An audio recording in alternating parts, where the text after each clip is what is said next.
அத்தியாயம் 96.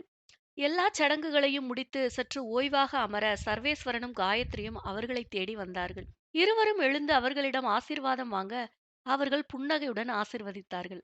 என்னடி கேடி, உன் ஆள ஒரு வழியா வர வச்சிட்ட போல இருக்கே. நீ வேற சர்வா, இவனை வர வைக்கிறதுக்குள்ள நான் பட்ட பாடு எனக்கு தான் தெரியும். வந்து சேர்ற வரையிலும் எப்ப வருவானோன்னு ஏங்க வச்சு உயிரை எடுத்துட்டான். வந்துருவாருன்னு நம்பிக்கையில தானே இருந்த. நாங்க கேட்டப்பெல்லாம் எனக்கு அவன் மேல நம்பிக்கை இருக்கு, கண்டிப்பா வருவான்னு சொன்னேன். அப்புறம் ஏண்டி பயந்த? அவன் வந்துருவான்னு தெரியும். ஆனா முகூர்த்த நேரத்துக்கு வர முடியலைன்னா அம்மா கல்யாணத்தை தள்ளி வச்சிடும். மறுபடியும் நாள் குறிச்சு மேக்கப் போட்டு ஐயர் பார்த்து இதெல்லாம் தேவையா சொல்லு. அதான் டென்ஷன் ஆகிட்டேன். அடி பாவி, இதுக்காகவா டென்ஷன்ல இருந்த? நீ கூட உன் ஆள் வரலைன்னு ஃபீல் பண்ணிட்டு இருக்கேன்ல நான் நினைச்சேன். நானெல்லாம் ஃபீல் பண்ணிட்டா இந்த உலகம் அழிஞ்சிடாது. அதோட இவனை பாத்தியா? இவன் எவ்வளவு அழகா இருக்கான். கொத்திட்டு போக நிறைய பொண்ணுங்க ரெடியா இருப்பாங்க. இந்த சான்ஸ மிஸ் பண்ணேன். இதுதான் சாக்குன்னு என்ன கலட்டி விட்டாலும் விட்டுடுவான். அது சரி, இவ்வளவு கேள்வி கேக்குறியே. உனக்கு கல்யாணம் பண்ணி வைக்கும்போது உன் ஆளை கடத்த எப்படியெல்லாம் பிளான் போட்டோம். அதுல 1% ஆவது எனக்கு நீ ஹெல்ப் பண்ணிருக்கியா? என் ஆளுதான் வரமாட்டான்னு சொன்னேனே, அவனை கடத்திட்டு வந்தாவது நீ இங்க கொண்டு வந்து சேர்த்திருக்க வேண்டாம் என மீயாள் கேட்க, அவர்கள் இருவரது சம்பாஷணைகளையும் மற்றவர்கள் புன்னகையோடு பார்த்து கொண்டிருந்தார்கள். எது? உன் ஃப்ரெண்டு உன் ஆளை கடத்தி கொண்டு வந்து உன்கிட்ட சேர்த்திருக்கணுமா? அதுக்கு முதல்ல அவரை காப்பாத்த ஆள் வேணுமே. இவரை அனுப்பி வச்சா பின்னாடியே மாத்திரையெல்லாம் கொடுத்து செக்யூரிட்டிக்கு இன்னொரு ஆளையும் அனுப்பி வைக்கணும். ஊர்ல இல்ல வியாதியெல்லாம் இழுத்து வச்சு இப்பதான் கொஞ்சம் கண்ட்ரோல்ல இருக்காரு. 1 மணி நேரத்துக்கு ஒரு தடவை ஒழுங்கா இருக்காரான்னு செக் பண்ணணும். இல்லனா கை காலெல்லாம் நடுங்கும். இவரு போய் உன் ஆள கடத்திட்டு வந்து உனக்கு கல்யாணம் நடக்கணும்னா, இந்த முகூர்த்தத்துக்கு இல்ல, உன் 60ஆம் கல்யாணத்துக்கு தான் உன்கிட்ட கொண்டு வந்து சேர்த்திருப்பாரு. என காயத்ரி பாட்டி நொடித்துக் கொள்ள, அங்கிருந்த எல்லோரும் கொல்லென்று சிரித்து விட்டார்கள்.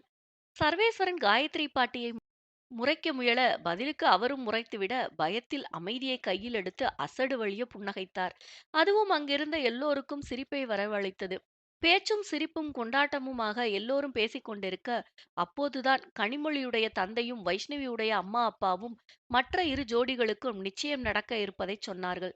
இது என்ன புது ட்விஸ்ட் என எல்லோரும் ஒருவரை ஒருவர் பார்க்க, மீயாள் தான் அந்த ஏற்பாட்டை பெரியவர்களோடு சேர்ந்து செய்திருந்தாள். உங்களையெல்லாம் பியூட்டி பார்லர் அழைச்சிட்டு போய் ப்ளீச்சு, ஃபேஷியல் இப்ப கூட பார்த்து பார்த்து இவ்வளவு அலங்காரம் எல்லாம் எதுக்காக பண்ண சொன்னேன்னு நினைச்சீங்க? இதுக்காகத்தான். ஒழுங்கா போய் எல்லாரும் ஃப்ரெஷ் அப் ஆகிட்டு கொடுக்கிற ட்ரெஸ்ஸ மாத்திட்டு வாங்க என அனுப்பி வைக்க ரகுவரன் யோசனையோடு அங்கிருந்து நகர்ந்தான். அவனுக்கு வைஷ்ணவியோடு பேச வேண்டும் போல தோன்ற யாரும் பார்க்காமல் அவளை நோக்கி நகர்ந்தான். அந்த நேரம் ஸ்ரீராம் கையில் அலைபேசியுடன் உள்ளே வந்தான். காலையிலிருந்து தாத்தா பாட்டி திருமணத்தில் அதிகமாக பங்கெடுத்துக் கொண்டு விட்டதால் அவனுக்கு வரும் அழைப்புகளையெல்லாம் ஏற்காமல் இருந்தான். இப்போதுதான் மீயாள் திருமணம் முடிந்ததும் வந்திருந்த அழைப்புகளையெல்லாம் சென்று பேசிவிட்டு வந்தான். அவனுக்கு நிச்சயம் நடப்பது குறித்து அறிவிப்பு தெரியாமல் இருக்க, எதிரில் வந்த வைஷ்ணவியை பார்த்து புன்னகைத்தான். என்ன வைஷு, எங்க போறீங்க? கொஞ்சம் அவசரமா போற மாதிரி தெரியுது. பொண்ணு ரூமுக்கு போறேன். சரி வைஷு, உங்ககிட்ட பேசணும்னு நினைச்சேன். மியா கிட்ட டேட்டிங் போக ஓகேவான்னு கேட்டேன். யோசிச்சு சொல்றேன்னு சொன்னாங்க. ஆனா அதுக்குள்ள கல்யாணமே பண்ணிட்டு வந்து நிக்கிறாங்க. அட்லீஸ்ட் இன்ட்ரெஸ்ட் இல்லைன்னாவது சொல்லியிருக்கலாம் இல்லையா? நான் வேற ரொம்ப எதிர்பார்த்திருந்தேன். அவ உங்ககிட்ட 2, 3 தடவை சொல்ல ட்ரை பண்ணா. ஆனா நீங்க தான் வளவளன்னு பேசி அவ பேசுறத காதுலயே வாங்கல. என்னவோ போங்க வைஷு. சரி, உங்கள பத்தி சொல்லுங்க. நீங்க ஃப்ரீ தானா? நம்ம டேட்டிங் பண்ணலாமா? நீங்களும் அந்த அபார்ட்மெண்ட்ல இருந்தப்போ என்கிட்ட கடலை போட ட்ரை பண்ணிட்டு தானே இருந்தீங்க. அட பாவி! எங்க வந்து எத சொல்றான் பாரு. இவன போய் கிரஸ் லிஸ்ட்ல வச்சிருந்து சைட் அடிச்சேன் பாரு. என்ன சொல்லணும்? என மானசீகமாக தலையில் அடித்துக் கொண்டவள், அதெல்லாம் வேண்டாம் ஸ்ரீராம். எனக்கு இப்போ அதுல இன்ட்ரெஸ்ட் இல்ல என சொன்னாள். ஏன் வைசு வேண்டான்னு சொல்றீங்க? நீங்க சிங்கிள் தானே? எனக்கு உங்களையும் பிடிக்கும் தான். ஆனா நீங்க தான் என்கிட்ட சரியா பேச மாட்டீங்க. போனது போகட்டும். பழசையெல்லாம் மறந்துடுவோம். இப்போ எனக்கு ஒரு சான்ஸ் குடுங்க. என ஸ்ரீராம் கேட்க, அவனை எப்படி சமாளிப்பது என தெரியாமல் அவள் திணறினாள்.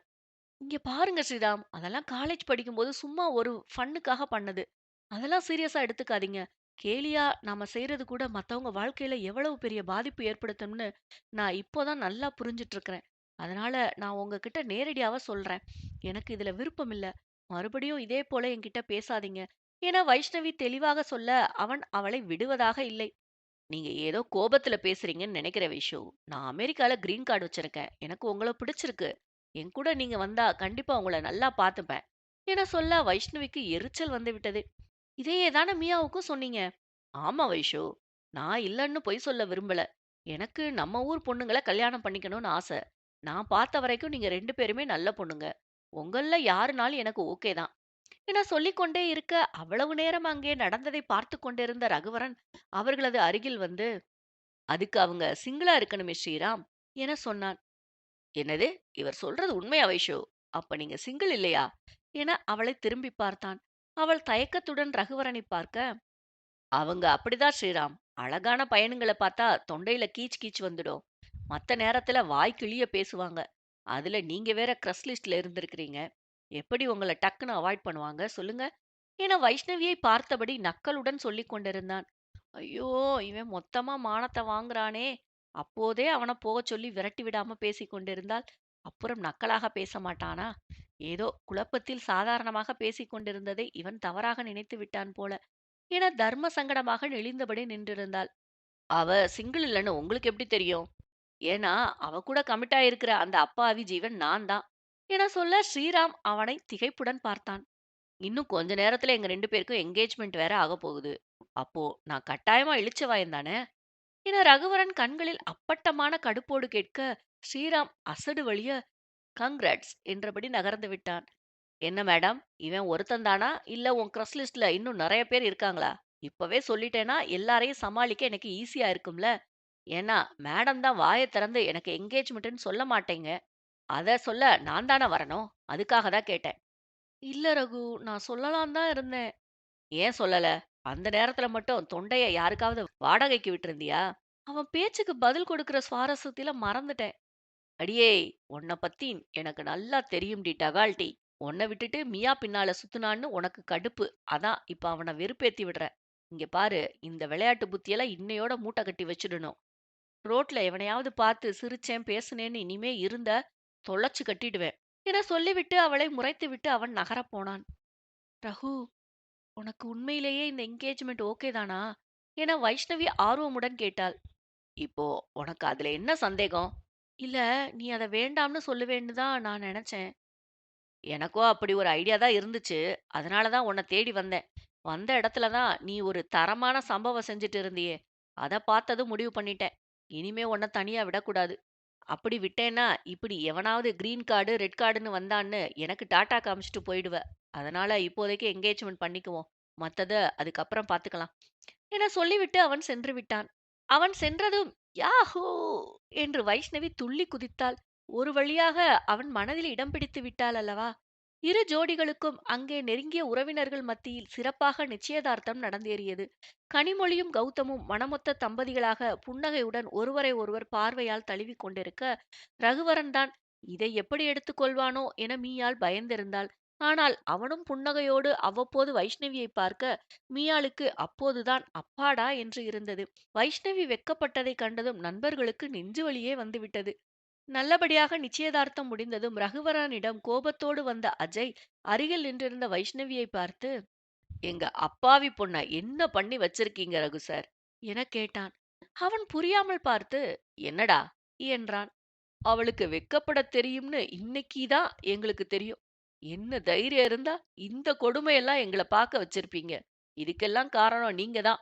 உங்கள சும்மாவே விடமாட்டேன் ரகு சார் என பொங்கினான். ரகுவரன் மட்டுமல்லாமல் எல்லோருமே சிரித்துவிட வைஷ்ணவிதான் அவனை முறைத்துக் கொண்டிருந்தாள். அவர்கள் கலாட்டாவை எல்லாம் ஏக்கத்துடன் பார்த்து கொண்டிருந்த லதாவுக்கும் கூட சிரிப்பு வந்தது. லதாவின் அஜய் மீதான பார்வையை அவ்வப்போது மீயாளும் கவனித்துக் கொண்டுதான் இருந்தார். இப்படிச் செய்தால் என்ன என யோசனை செய்தவள் இதைப் பற்றி சர்வேஸ்வரனிடம் பேச வேண்டும் என நினைத்துக் கொண்டாள். பெரும்பாலான உறவினர்கள் அங்கிருந்தே கிளம்பிவிட சங்கீதா கொஞ்சம் பெரியவர்களை அழைத்துக் கொண்டு ஆரத்தி எடுப்பதற்காக ஆதிரன் வீட்டுக்கு முன்னால் சென்று விட்டார். இரு ஜோடிகளுக்கும் திருமணம் அடுத்த மாதத்தில் அடுத்தடுத்த இரு முகூர்த்தத்தில் குறிக்கப்பட்டிருந்தது.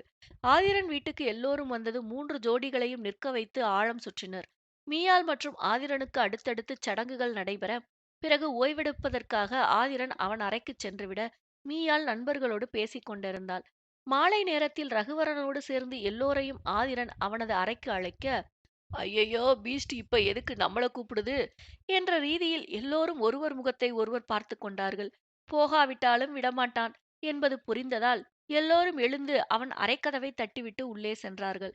எல்லோரையும் ஒருவித தீர்க்கத்துடன் பார்த்த ஆதிரன், சோ, இப்பவாவது என்ன நடந்துச்சுன்னு சொல்றீங்களா எனக் கேட்டான். அவனது பார்வையில் எல்லோரும் வெலவெலத்துப் போய் நின்றிருக்க, வழக்கம்போல் அஜய் ஒன்று விடாமல் உளறிவிட்டான். அப்போ எல்லாரும் சேர்ந்து என்ன ஏமாத்திருக்கீங்க அப்படித்தானே? ரகு, நான் உன்கிட்ட இதை எதிர்பார்க்கல என கோபத்தோடு சொன்னான். வேற என்னடா பண்ண சொல்ற? நான் எதை சொன்னாலும் புரிஞ்சுக்கிற நிலைமையில நீ இல்ல. அதே போல மியாவும் தான். இதுதான் சரியான வழின்னு எனக்கு தோணுச்சு, பண்ணிட்டேன் என திடத்தோடு ஆரம்பித்தவன் கடைசியில் தயக்கத்தோடு முடித்தான்.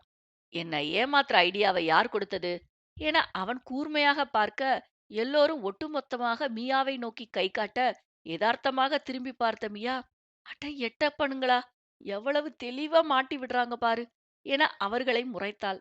அது தீரன், நான் என்ன சொல்ல வரேன்னா என ஆரம்பிக்க, ஆதிரன் அருகில் இருந்த கண்ணாடி கிளாஸை எடுத்து நொடி நேரத்தில் அவளை நோக்கி விட்டெறிய, அதுதான் நடக்கும் என ஓரளவு எதிர்பார்த்திருந்ததால் சட்டென்று குனிந்து விட்டாள். நல்ல வேளையாக அந்த கண்ணாடி கிளாஸ் சுவற்றில் பட்டு தெறிக்க, இந்த முறை எல்லோருமே நடுநடுங்கிப் போனார்கள். இதெல்லாம் வேலைக்கு ஆகாது என உணர்ந்த மீயாள் சட்டென்று சாஷ்டாங்கமாக அவன் காலில் குப்புற விழுந்து, ஐயா தெய்வமே, இதுக்கு மேல என் உடம்புல தெம்பு இல்லப்பா. நீ பாட்டுக்கு வேம்பையர் படத்துல வர்ற டிராகுலா மாதிரி ரத்தத்தை குடிக்க ஆரம்பிச்சிடாதப்பா. ஏற்கனவே கையும் மண்டையும் பிளாஸ்திரி போட்டாச்சு. மிச்சம் இருக்கிற இடத்துல ஊருக்குள்ள அடி வாங்கி யாருக்கும் தெரியாம பிளாஸ்திரி போட்டு மறைச்சு வச்சிருக்கேன். இனி அடி வாங்குறதுக்கு ஒரு இடமும் பாக்கி இல்லப்பா. இருக்கிற காயம் ஆறட்டும். அதுக்கப்புறம் உங்க ஆட்டத்த ஆரம்பிங்கய்யா. அப்படி யார் மேலயாவது இப்போ உங்களுக்கு கோபப்பட்டே தீரணும்னா, என் ஆருயிர் தோழி வைஷ்ணவி இருக்கா. அவ உடம்பு எவ்வளவு அடி வாங்குனாலும் தாங்கும்யா. நீங்க வேணும்னா இந்த தடவ அவளுக்கு ஒரு 4 மிதி கொடுத்து ட்ரை பண்ணி பாருங்கய்யா என சொல்ல, வைஷ்ணவி திடுக்கிட்டு போனாள். மற்றவர்கள் வாய்க்குள்ளேயே சிரிப்பை அடக்கிக் கொண்டிருக்க, அடி பாவி, தேவையில்லாம இவ எதுக்கு என்ன கோத்து விடுறா என அவளை முறைத்துக் கொண்டு திரும்ப, ஆதிரன் அவளைத்தான் பார்த்து கொண்டிருந்தான். யாத்தே, இவன் என்ன நம்மள பாக்குறான்? உண்மையிலேயே நம்மள ஏதாவது செஞ்சிருவானோ? இனிமே நோ மானம், ஈனம், கௌரவம். விழுந்துடுடா கைப்புள்ள என நினைத்துக் கொண்டு மீயாளை தாண்டி சாஷ்டாங்கமாக இப்போது ஆதிரன் காலில் வைஷ்ணவி விழுந்து கிடந்தாள். அண்ணா, அவ சொல்றதெல்லாம் கேட்டு எந்த முடிவுக்கும் வந்துராதீங்கண்ணா. என்ன விட்டுருங்கண்ணா. ஐயோ, எங்க அம்மா எங்க போனாங்கன்னே தெரியலையே. எல்லாரும் என்ன விட்டுட்டு போயிட்டீங்களே. ஐயோ! எங்க அம்மா போனா, ஐயோ அப்பா! என்ன கொலை பண்ண போறாங்களே! நான் என்ன பண்ண போறேன்? ஐயோ அம்மா வாங்கம்மா! எங்கம்மா போனீங்க? என்ன போட்டு சாவடிக்கிறாங்கம்மா! ஐயோ வந்துருங்கம்மா! ஐயோ சாமி! அண்ணா அண்ணா! என்ன உட்டுருங்கண்ணா! ஐயா அம்மா! அப்பா காப்பாத்துங்கப்பா! என வைஷ்ணவி கதறிக் கொண்டிருக்க, ஆதிரனுக்கு கோபம் இன்னும் இன்னும் பெருகியது. ஆனால் மற்றவர்களோ அடக்க முடியாமல் சிரித்து விட்டார்கள். ஆதிரன் இன்னொரு கிளாஸை எடுத்து சுவற்றில் விட்டெறிந்து, ஷட் அப் என சொல்ல, வைஷ்ணவி கப்பென்று வாயை மூடிக்கொண்டாள். ஆதிரன் பாட்டுக்கு காச் மூச்சென்று கத்திக் கொண்டிருக்க, வைஷ்ணவி இடையிட்டு, சார், எங்க 2 பேரை மட்டும் திட்டுறீங்களே, இதுக்கெல்லாம் உதவி செஞ்சது இவங்க எல்லாரும் தான். அவங்கள மட்டும் விட்டுட்டீங்களே என சொல்லி அங்கிருந்த மற்றவர்களை கை காட்ட, எல்லோருக்கும் நெஞ்சுக்குள் பக்கென்று இருந்தது. ஆதிரன் புருவம் சுளித்து மற்றவர்களை திரும்பி பார்க்க, எல்லோரும் ஒருவரை ஒருவர் பார்த்தவர்கள் அடுத்த நிமிடமே அவர்களும் அவன் காலில் விழுந்து விட்டார்கள். அஜய் உருக்கத்துடன், தயவு செஞ்சு அந்த குட்டிச்சாத்தான் பேச்ச கேட்டு எந்த முடிவுக்கும் வந்துடாதீங்க சார். ஏற்கனவே உங்க கையால அடிபட்டு எங்க உடம்பு ரணமா இருக்கு சார். எல்லாருக்கும் எக்ஸசைஸ் பண்ணாதான் சிக்ஸ் பேக் வரும். ஆனா நீங்க அடிச்சா அங்கங்க உடம்பு கட்டியாகி சிக்ஸ் பேக்ஸ் மாதிரி ஆயிடுது சார். உடம்புல இருந்தா சிக்ஸ் பேக்னு தைரியமா சொல்லிக்கலாம். ஆனா கை கால் மூஞ்சில எல்லாம் அந்த மாதிரி இருந்தா என்னன்னு சொல்லி சமாளிக்கிறது? பக்கத்து வீட்டு பொண்ணு மூஞ்சில சிக்ஸ் பேக்ஸ் வச்சிருக்கிற ஒரே ஆளு நீங்க தான்னு சொல்லி சிரிக்கிறா சார். இனி இந்த பிசாசுங்க பேச்ச கேட்டு நாங்க எந்த தப்பும் செய்ய மாட்டோம் சார். அதுவும் உங்களுக்கு எதிரா விரல கூட அசைக்க மாட்டோம் சார். இந்த ஒரு முறை மன்னிச்சு விட்டுடுங்க சார் என கெஞ்சிக் கொண்டிருக்க, மற்றவர்களும் ஆமாம் சார் என்று ஆமாம் சாமி போட்டார்கள். ச்சே, எல்லாரும் எந்திரிச்சு முதல்ல இங்கிருந்து போங்க என எரிச்சலுடன் ஆதிரன் கத்திவிட்டான். இல்ல சார், நீங்க எங்கள மன்னிச்சுட்டேன்னு ஒரு வார்த்தை சொன்னாதான் நாங்க இங்கிருந்து போவோம் என அஜய் ஓவர் பெர்ஃபார்மன்ஸ் செய்ய, இது எங்கே போய் முடியப் போகிறதோ என மற்றவர்கள் பயத்துடன் நினைக்க, அவர்கள் எதிர்பார்ப்பை பொய்யாக்காமல் ஆதிரன் கையில் அங்கிருந்த கண்ணாடியினால் ஆன ஜக்கை எடுத்திருந்தான். இதற்கு மேல் நீ வந்தா வா, வராட்டி போ என மற்றவர்கள் எழுந்து ஓடிவிட, வேறு வழியில்லாமல் அஜயும் எழுந்து அவர்கள் பின்னால் ஓடினான். அவர்கள் போகும் வரை ஒருவித இறுக்கத்துடன் இருந்த ஆதிரன், அவர்கள் போன பின்னர் இரு பக்கமும் தலையாட்டிச் சிரித்துக் கொண்டான். அத்தியாயம் 97. இரவு மீயாளை மிதமான அலங்காரத்துடன் ஆதிரன் அறைக்கு அனுப்பி வைக்க ஒருவித பயத்துடன் தான் அவள் உள்ளே சென்றாள். அவள் எதிர்பார்த்தபடி எதுவும் நடக்கவில்லை. மாறாக ஆதிரன் அவளை நிமிர்ந்து பார்த்துவிட்டு பிறகு ஒன்றும் பேசாமல் லேப்டாப்பில் கவனம் பதித்திருந்தான். பாலை கொண்டு வந்து அவன் முன்னால் நீட்ட, ஒன்றும் பேசாமல் வாங்கி குடித்தவன் மீதத்தை அவளிடம் நீட்ட, அவளும் குடித்துவிட்டு டேபிளில் கிளாஸை வைத்தாள்.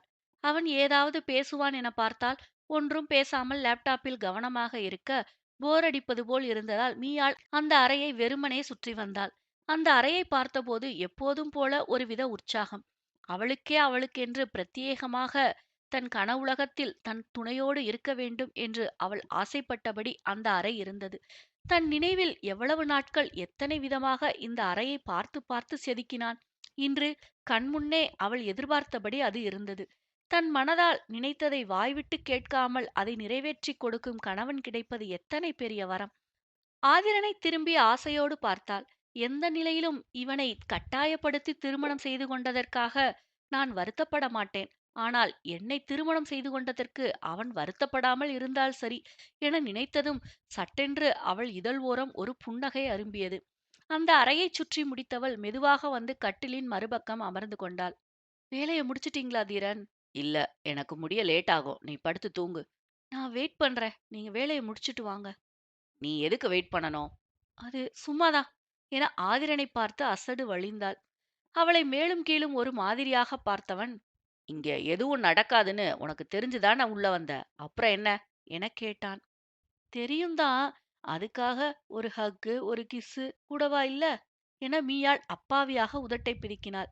ச்சே, வாய் மூடிட்டு படுடி என அவன் எரிந்து விழுந்தான். அவனின் கோபத்தில் பட்டென்று திரும்பி படுத்துக் கொண்டாள். ஆளப் பாரு, அப்பாவியா மூஞ்சி வச்சுக்கிட்டா அப்படியே நாங்க நம்பிடுவோமா? நீ எவ்வளவு பெரிய கேடின்னு எனக்கு தெரியாது. இந்த நடிப்பெல்லாம் வேற யார்கிட்டயாவது வச்சுக்க. நீ பண்ணுன காரியத்துக்கு உன்னை இதோட விட்டுட்டேன்னு சந்தோஷப்படு. இத்தனை நாளா என்ன போட்டு என்ன பாடுபடுத்துன. கடைசியா கையில விஷ பாட்டில் வேற. இப்போ இவங்க கேட்டதும் நான் கட்டிப்பிடிக்கணுமா? அந்த எண்ணத்தோட என் பக்கத்துல வந்த உன்னை தொலைச்சிடுவேன் பாத்துக்க என பொரிந்து தள்ள, இப்போது மட்டும் தான் வாய் திறந்தால் அவனிடம் சிக்கி சின்னாபின்னமாக வேண்டும் என உணர்ந்து கொண்டவள் அமைதியாக கண்களை மூடிக்கொண்டாள். கொஞ்ச நேரத்தில் இருந்த அசதியில் அப்படியே உறங்கி போக, காலையில் கண் விழித்தபோது அவன் மார்பில் தலை சாய்த்துதான் உறங்கியிருந்தாள். புன்னகையோடு அவனை பார்த்தவள் கன்னத்தில் இதழ் பதித்துவிட்டு சோம்பல் முறித்தபடி எழுந்து அமர்ந்தாள். சங்கீதா அவளை காலையிலேயே தயாராகி கீழே வர சொல்லி இருந்ததால் எழுந்ததும் நேராக குளித்து உடைமாற்றிக் கொண்டு கீழே இறங்கிச் சென்றாள். சமையலறையில் அம்புஜம், கௌரி, வினோத் மூவரும் நின்று காலை உணவை தயார் செய்து கொண்டு இருந்தார்கள். உறவினர்கள் எல்லோருக்கும் அங்கேதான் சாப்பாடு தயாராகிக் கொண்டிருந்ததால் அவர்களுக்கு கொஞ்சம் அதிக வேலை இருந்தது. குட் மார்னிங் என்றபடி புன்னகையுடன் உள்ளே நுழைந்தவளை மூவரும் ஆவலோடு திரும்பி பார்த்தார்கள். பதில் குட் மார்னிங் சொன்னபடி வினோத், என்னக்கா அதுக்குள்ள எந்திரிச்சிட்ட என கேட்டான். அம்மா தான் சீக்கிரம் எந்திரிக்கணும்னு சொன்னாங்க. அதோட எப்பவும் போல இந்த டைம் எந்திரிச்சு பழக்கமாயிடுச்சு. அதான் முழிப்பு வந்துருச்சு என சொன்னபடி தனக்கு காஃபியை கலக்க ஆரம்பித்தாள். சமையலறையை எட்டி பார்த்தபடி வந்த வைஷ்ணவி, மியா காப்பியா போடுற? அப்படியே எனக்கு ஒண்ணு கொண்டு வாடி என்றபடி அங்கிருந்த சோஃபாவில் அமர்ந்தாள். காலையிலேயே வந்துட்டாளா? இனிமே இவ தொல்லை தாங்க முடியாது. இப்படி சமயக்கட்டுக்குள்ளேயே நுழையாம இருக்காளே, இவள வச்சுக்கிட்டு அண்ணா என்னதான் செய்ய போறாரோ என மீயாள் புலம்பினாள். உன் ஃப்ரெண்டு தானே, வேற எப்படி இருப்பா? ரெண்டு தம்பிகளும் தங்க கம்பிங்க. ஆனா அவங்களுக்கு வந்து வாச்சிருக்குங்க பாரு, ரெண்டு சரியான குட்டிச்சாத்தானுங்க. இவங்கள வச்சுக்கிட்டு ரெண்டு என்ன பாடுபட போகுதோ என அம்புஜம் கௌரியிடம் புலம்ப ஆரம்பித்தார். மாமி, என்ன பார்த்து என்ன வார்த்தை சொல்றீங்க என மீயாள் எகிறிக் கொண்டு போக, அவர் திரும்பி அவளை முறைத்து, என்னடி என்ன இப்ப என பதிலுக்கு எகிறினார். உடனே சுதாரித்துக் கொண்ட மீயாள், ஒன்னும் இல்ல மாமி, காப்பி எடுத்துட்டு போறேன் என பம்மியபடி அங்கிருந்து வெளியேறினாள். சட்டென்று வந்த சிரிப்பை வாய்க்குள்ளேயே அடக்கியபடி கௌரியும் வினோத்தும் வேறு பக்கம் திரும்பிக் கொண்டனர். வைஷ்ணவி கையில் காஃபியை கொடுத்தவள் தான் குடித்துக் கொண்டிருந்த காஃபியை தொடர ஆரம்பித்தாள். வைஷ்ணவி சுற்றுமுற்றிலும் பார்த்துவிட்டு குரலை தணித்து மீயாள் காதருகில் குனிந்து மெதுவாக, என்னடி, நேத்து ஏதாவது ஒர்க் அவுட் ஆச்சா எனக் கேட்டாள். எங்க, நான் சொன்ன மாதிரி தான் ஆச்சு. இதுல போனஸா நான் செஞ்ச ஃப்ராடுத்தனத்துக்கெல்லாம் சேர்த்து வச்சு என்ன தாளிச்சு எடுத்துட்டார். நீ எதுவுமே விளக்கம் சொல்லலையா? ஃபர்ஸ்ட் நைட்ல உட்காந்து பேச்சு போட்டியா நடத்த முடியும்? அதுவும் அவர்கிட்ட பேசி ஜெயிச்சிட முடியுமா? தப்பெல்லாம் என் மேல தானே. அதனால கப்புன்னு வாயை மூடிக்கிட்டு அப்படியே படுத்து தூங்கிட்டேன். அது சரி, எனக்கு நீ சீனியர். உன்கிட்ட ஏதாவது டிஸ்கஸ் பண்ணலாம்னு பார்த்தா இருக்கிற நிலைமைக்கு நான் தான் உனக்கு டிப்ஸ் கொடுக்கணும் போல என வைஷ்ணவி சலித்து கொண்டாள். அவளையே நக்கலாக பார்த்து, ஓஹோ, மேடம்க்கு அந்த நினப்பெல்லாம் வேற இருக்கா? ஏதோ இந்த நிச்சயத்தை நான் ஏற்பாடு பண்ணிட்டேன்னு ஒரே காரணத்தால ரகு அண்ணா வாயை மூடிக்கிட்டு சம்மதிச்சிருக்காரு. நேத்து மட்டும் கிடுக்கு பிடியா அவரை உட்கார வைக்கலைன்னா இந்த சீக்கிரத்துல உனக்கு கல்யாணம் நடக்கிறதுக்கு சான்ஸே கிடையாது. இதுல மேடம் நீங்க எனக்கு டிப்ஸ் கொடுக்க போறீங்களா என உதட்டை சுழித்து சிரித்தாள். வைஷ்ணவிக்கே அந்த உண்மை தெரியும் என்பதால் அவளிடம் மேற்கொண்டு வாதாடாமல் பேச்சை மாற்ற எண்ணினாள். ஏண்டி மியா, இந்த அஜு பையன் போக்கே சரியில்லை. நேத்தெல்லாம் அந்த கிருஷ்ணாவோட ஒய்ஃப் லதா கிட்ட கொஞ்சம் வழிஞ்ச மாதிரி தெரியுது. என்னதான் அவங்க ரெண்டு பேருக்கும் டைவர்ஸ் ஆகிட்டாலும் அவங்க ஒரு குழந்தைக்கு அம்மா. அவங்கள இவன் பார்க்குற விதம் சரியில்லையோன்னு தோணுது. நீயே தெளிவா அவங்களுக்கு டைவர்ஸ் ஆயிடுச்சுன்னு சொல்றியே வைஷு. அப்புறம் இதுல தப்பென்ன இருக்கு? அதோட லதாவுக்கும் அவன பிடிச்ச மாதிரி தான் தெரியுது. அவங்களுக்கு பிடிச்சா ஒண்ணும் இல்லடி. அவங்க சைடுல சர்வாவும் காயத்ரியும் தான். அவங்க கிட்ட பேசி நம்ம சமாளிக்கலாம். ஆனா அஜய் சைடுல அவங்க அம்மாக்கு யார் பதில் சொல்றது?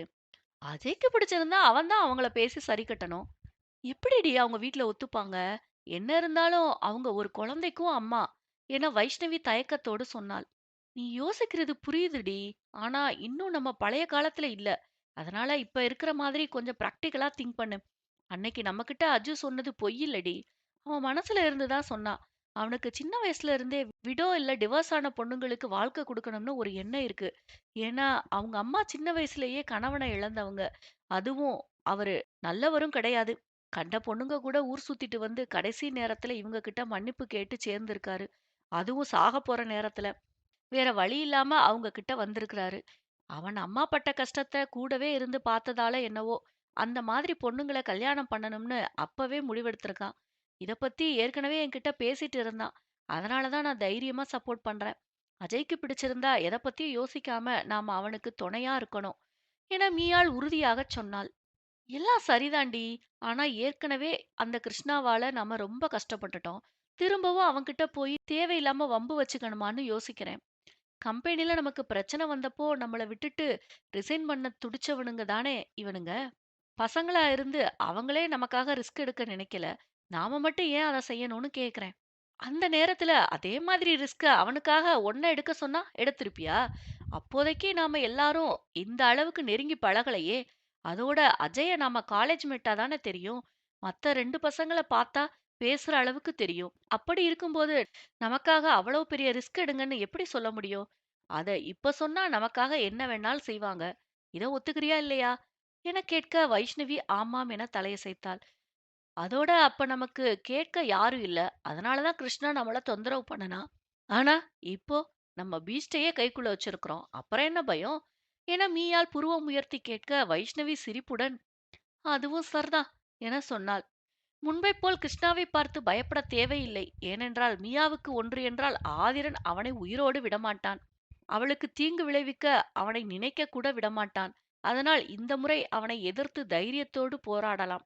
சரிடி, நீ சொல்றத வச்சு பார்க்கும்போது 2 பேரும் கண்ணாலேயே தானே பேசிட்டு இருக்காங்க. அவங்க வாய் விட்டு பேசினா தானே நமக்கும் ஏதாவது தெரிய வரும். அப்படியே இல்லைனாலும் 2 பேர்ல யாராவது ஒருத்தவங்க உதவி கேட்டா தானே நாம செய்யலாம். இதுக்கு அப்புறமா அவங்க 2 பேரும் மீட் பண்றதுக்கு வாய்ப்பு இருக்குமோ என்னவோ என வைஷ்ணவி யோசனையோடு சொன்னாள்.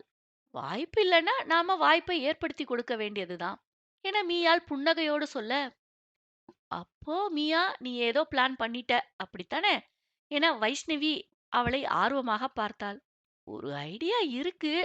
இப்போதைக்கு வேண்டாம். நான் நேரம் வரும்போது சொல்றேன் என சொன்னவள் மேற்கொண்டு அவர்கள் திருமணத்தை பற்றி பேசத் தொடங்கிவிட்டாள். சரி மியா, அம்மா அப்பாவை எப்படி இந்த நிச்சயத்துக்கு சம்மதிக்க வச்ச என வைஷ்ணவி வியப்பாக கேட்டாள். ஏற்கனவே உன் மனசுல உள்ளது அவங்களுக்கு தெரியாமலா இருக்கும்? ரகு அண்ணாவ மனசுல வச்சுட்டு தான் நீ வேற யாரையும் கல்யாணம் பண்ணிக்க மாட்டேங்கிறியோன்னு அவங்களுக்கு சந்தேகம் இருந்துச்சு. நான் உங்க நிச்சயத்த பத்தி பேசவும் முதல்ல ரகுக்கு விருப்பமான்னு கேட்டு தயங்குனாங்க. ஆதரன் கல்யாணம் முடியாம கல்யாணம் பண்ணிக்க கூடாதுன்னு இருந்ததால தான் அவர் அமைதியா இருந்தாரு. மத்தபடி உன் மேல விருப்பம் தான்னு சொல்லி வச்சேன். அதுக்கப்புறம் தான் சம்மதிச்சாங்க. ஆனாலும் எங்க அவங்க ரகு அண்ணா கிட்ட கேட்டுடுவாங்களோன்னு எனக்கு ஒரே பயம். அதனால தான் சர்ப்ரைஸா நிச்சயம்னு சொல்லி வச்சேன். நல்ல வேளையா ரகு அண்ணாவும் கடைசி நேரத்துல ஒண்ணும் பிரச்சனை பண்ணாம ஒத்துக்கிட்டார். உங்க ரகு அண்ணா தானே? நல்ல ஆள பாத்த. அந்த ஸ்ரீராம் பையன் என்கிட்ட கொஞ்சம் பிட்ட போட்டு பார்த்தான். அந்த நேரத்துல தான் உங்க ரகு அண்ணாக்குள்ள இருந்த காதல் மன்னன் முழிச்சு வந்து காப்பாற்றினான். இல்லனா அவர் அந்த நிச்சயத்த நிப்பாட்டச் சொல்லித்தான் என்ன தேடி வந்தது. என வைஷ்ணவி அங்கே நடந்ததை விவரித்தாள். விடுடி, எப்படியோ கடைசில அண்ணா மனசுல நீ இருந்தத ஒத்துக்கிட்டாரே, அதுவே போதும். அவர்கிட்ட எதையும் ஃபோர்ஸ் பண்ணாதடி. கல்யாணம் ஆனாலும் கூட அவர் மனசு மாறுற வர கொஞ்சம் வெயிட் பண்ணு. புரியுது மியா. அவர் கல்யாணம் பண்ணிக்க ஒத்துக்கிட்டதால மட்டும் என்ன மனசால ஏத்துக்கலைன்னு எனக்கு நல்லாவே தெரியும். எனக்கு அவர் கூட இருந்தா போதும்டி. எப்போ என்ன அவர் புரிஞ்சுக்கிறாரோ, அப்பவே பொறுமையா புரிஞ்சுக்கட்டும். அதுவரைக்கும் நான் காத்துட்டு இருப்பேன். அவர்கள் பேசிக்கொண்டு இருக்கும்போதே ஆதிரன், ரகுவரன், கௌதம் எல்லோரும் வந்துவிட பெரியவர்களும் மறுவீட்டு விருந்தை பற்றி விசாரிக்க வந்துவிட்டார்கள். எல்லோரும் உணவு சாப்பிட்டு முடித்ததும் மறுவீட்டு விருந்து பற்றி பேச்சு வர ஆதிரனோ இப்போது வேண்டாம் என மறுத்து எல்லோருக்கும் திருமணம் முடிந்ததும் ரகுவரனோடு சேர்ந்து வருவதாகச் சொன்னான். அதுவே நல்ல யோசனையாகப்பட அவர்கள் திருமண வேலைகளை கவனிக்க வேண்டும் என்று எல்லோரும் மறுநாளே தஞ்சாவூர் புறப்படுவதாகச் சொன்னார்கள். அதேபோல் மறுநாள் விடிகாலையிலேயே எல்லோரும் புறப்பட்டு விட சங்கீதா கிளம்பும் முன்னர் மீயாளுக்கு 1000 அறிவுரைகளை சொல்லிவிட்டே கிளம்பினார். அடுத்த வாரத்திலேயே அன்வர் திருமணத்தில் கலந்து கொண்டு நண்பர்கள் எல்லோரும் ஒருவித மகிழ்ச்சியில் சுற்றி வந்து கொண்டிருந்தனர். சர்வா தாத்தாவை பார்த்து வருவது போல அஜயை அடிக்கடி அவர்கள் வீட்டுக்கு அனுப்ப இப்போது மெல்ல மெல்ல அஜயும் லதாவும் போனில் பேசும் அளவுக்கு வந்திருந்தார்கள். மீயாள் எதிர்பார்த்த மாதிரியே அஜய் அவர்களிடம் உதவி கேட்டு வர அதேபோல் அவர்கள் எதிர்பார்த்த இன்னொரு விஷயமும் நடந்தது. லதாவுக்கு திருமணம் பேசுவது பற்றி கேள்விப்பட்டு கிருஷ்ணா அவர்களிடம் சண்டைக்கு வந்தான். அத்தியாயம் 98. மீயாள் முன்பைப் போலவே ஆதிரன் வீட்டில் இயல்பாகவே வளைய வந்தாள். என்ன ஒன் என்ன ஒன்று என்ன ஒன்று முன்பை விட இப்போது உரிமையும் சேர்ந்து கொள்ள அந்த வீட்டை தனக்கு பிடித்த மாதிரி மாற்றுவதிலிருந்து தோட்டத்தில் ஒரு சில மாற்றங்களையும் செய்தாள். எல்லாவற்றையும் ஆதிரன் பார்த்து கொண்டிருந்தாலும் எதுவும் சொல்லவில்லை. அவனுக்கு மனதுக்குள் அப்படி ஒரு மன நிறைவு. இதுபோல அந்த வீட்டில் உரிமையாக வளைய வர அதட்டி உருட்டி வேலையாட்களை வேலை வாங்க வெகு நாட்களுக்குப் பிறகு ஒரு ஆள் இருப்பது ஆதிரனுக்கும் ரகுவரனுக்கும் நிம்மதியோடு சந்தோஷத்தையும் தந்தது. தங்கள் துன்பங்கள் எல்லாம் தீர்ந்து பழைய சின்ன வயது சந்தோஷங்கள் மீண்டு வருவதைப் போல் இருந்தது. மீயாளின் பாதுகாப்பு கருதி ரகுவரனும் அங்கேயே இருந்ததால் அவள் செய்யும் லூட்டிகளை ரசிக்க முடிந்ததுடன் மனம் விட்டு சிரிக்கவும் முடிந்தது. சங்கீதாவோடு உறவினர்கள் எல்லோரும் ஊருக்கு போனதும் மீயாள் தன் அம்மாவின் சொல் கேட்டு காலையிலேயே எழுந்து பூஜை செய்வது, சமையல் செய்வது என பொறுப்பாக இருந்தாள். ரகுவரனையும் ஆதிரனையும் காலையிலேயே எழுப்பி விடுவதே அவள்தான். ரகுவரனின் அறைக்கு அவன் எழும் சமயம் காப்பியோடு சென்று விடுவாள். முடிந்த நேரம் மாடி வராண்டாவில் இருக்கும் பால்கனியில் மூவரும் ஒன்றாக அமர்ந்து காப்பி சாப்பிடும்படி ஏற்பாடு செய்தாள். அந்த நேரம் பெரும்பாலும் கௌதமும் வைஷ்ணவியும் வந்து விடுவார்கள்.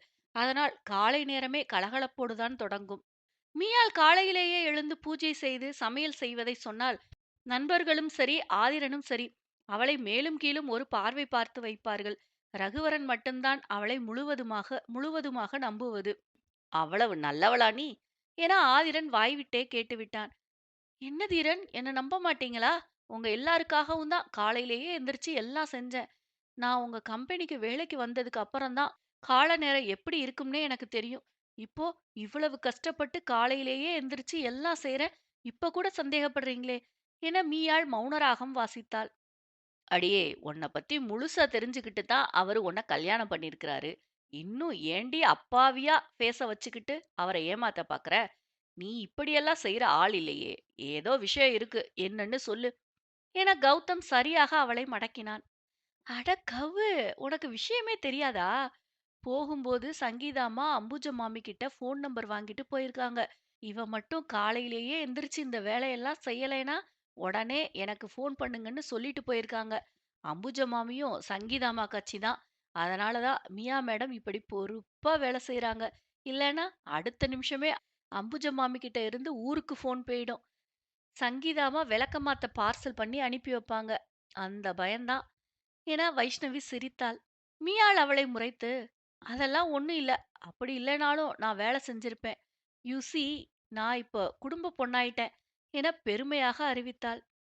ஏன் இப்பதான் பொம்மிஸ் நைட்டி போட்டிருக்கியா? வேணாமாடு, பின்னால நீ ரொம்ப வருத்தப்படுவ என மீயாள் கௌதமை முறைத்து பார்த்தாள். அது ஏன் மியா இன்னைக்கு வருத்தப்பட்டுக்கிட்டு? அதெல்லாம் அவன் நேத்தே ரொம்ப வருத்தப்பட்டுட்டான். நீ கொடுத்த பிரியாணிய சாப்பிட்டு வயிறு கலக்கி ஃபுல் டைமும் பாத்ரூம்லயே தான் இருந்தான். இதுக்கு மேலயா அவன் பின்னால வருத்தப்படணும்? என வைஷ்ணவி அடக்கப்பட்ட சிரிப்புடன் கேட்டாள். ச்சே! அவன் பாவம் வைஷு. இதுக்கு மேல அவன் வருத்தப்பட வேண்டாம்.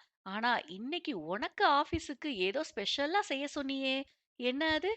எனக்கு கூட பேர் மறந்துடுச்சு. இன்னைக்கு மதியம் கண்டிப்பா நீ விரும்பி கேட்ட அதே லஞ்ச் தான் உனக்கு என மீயா விஷமமாக பார்க்க வைஷ்ணவி உசாரானாள். இன்னைக்கு நான் விரதம் இருக்கேன் மியா. அதனால எனக்கு சாப்பாடே வேண்டாம். அப்படி சொன்னா எப்படி வைஷு? சரி, இன்னைக்கு இல்லைன்னா என்ன? என்னைக்கா இருந்தாலும் நீ சாப்பிடத்தானே செய்வ. அன்னைக்கு பாத்துக்கறேன் என இவர்கள் இருவரும் பேசிக் கொண்டிருக்க ரகுவரனும் ஆதிரனும் வெறும் பார்வையாளராகவே இருந்தனர். பெரும்பாலும் அவர்கள் இருவரும் எப்போதும் பார்வையாளர்கள்தான். நண்பர்கள் அடித்துக் கொள்வதை புன்னகையுடன் வேடிக்கை பார்த்திருப்பார்கள்.